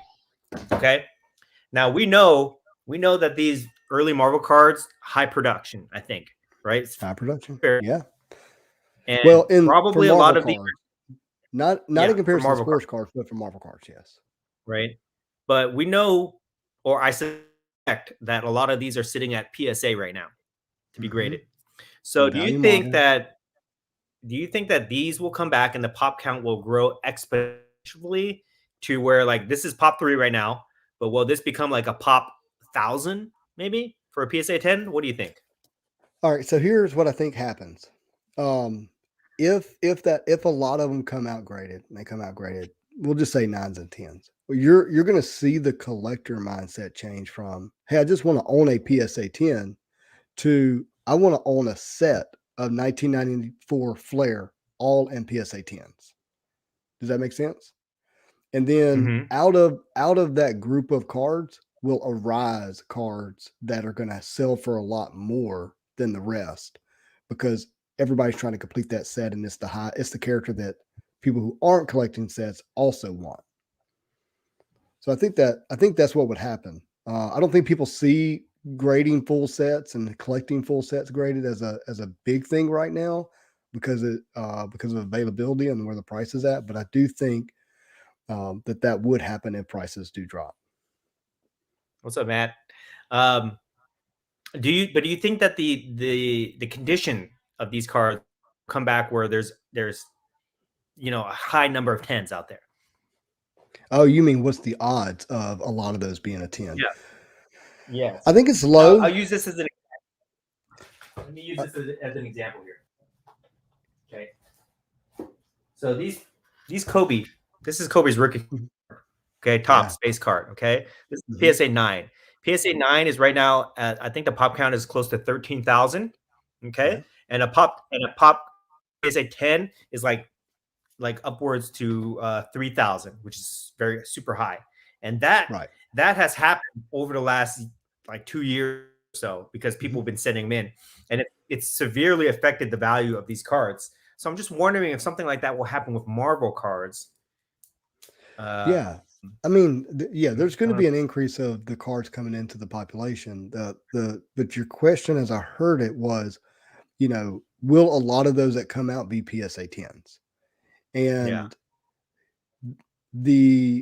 you had your sports guys who were buying Marvel and sending it in because they saw an opportunity, right, to 10x money real quick. But your guys and gals like me who were sending cards had no idea what we were doing. Literally had no idea what it meant to look like at a card. We went, oh, I own this card. Let me send it to be graded for the most part. And I think you're not going to see a ton of those cards come back as a PSA 10 from a percentage standpoint. Yeah, because I'm just thinking like the Metal series, the Marvel Masterpieces, the ones that people were ripping boxes up to go send in. I mean, they don't hold up well. Yeah, Marvel Masterpiece doesn't grade well anyways. They're not centered very well, and they do have a lot of white edges. So those are tough to begin with. Your 95 metal, I think, is going to be an easier grade, but I think for most of those cards, you probably do want to have been ripping it and sending it because the surface can scratch. And so those cards, I think, are pretty well centered for the most part. Edges and corners are not going to be that difficult, but I think surface is going to be the issue on that one. Yeah. So I personally think, I think some sets will grade high. Well, the pop count will increase, like the 90 universe set, like the cards that are just, they came out in pretty good condition. I think had a gloss will grow. Yeah. But the ones that were harder, like the masterpiece sets, I think they're pretty low. So that's something that I'm trying to pay attention to right now. I will say, if you have a chance, oh yeah, no, I agree. If you have a chance to get a 90MU hollow in a PSA 10, I think you need to grab it. Yeah. I've seen They're 8s. so hard. I don't think I've ever seen a 10, to be honest. They're very rare. They haven't come up for sale very often when they have. But they're so hard to get. I mean, if you don't have a surface edge or corner issue, you've got a centering issue on those cards. There's a lot of them, but man, they're hard to get in a 10. All right. I feel like I might have to go hunting now. But awesome. Anyways, okay. So should we cut it off, or did you want to ask me anything? Man, I'm good. I'm complete. I'm gonna save my questions for the next live, and really enjoyed it. This was super special to be able to chat with everybody and hang out and talk cards, talk Marvel, even some DC. It was really good. This was fun, guys. Everybody that hung with us in the chat, thank you guys so much. I mean, we didn't get to your questions. Sorry. If you want, DM me on Instagram and I'll answer it for you. If not, we'll do it in the next chat. But appreciate all your guys' support and and hanging out with us tonight. Absolutely. All right, man. Hope you all have a marvelous night. You guys. Peace.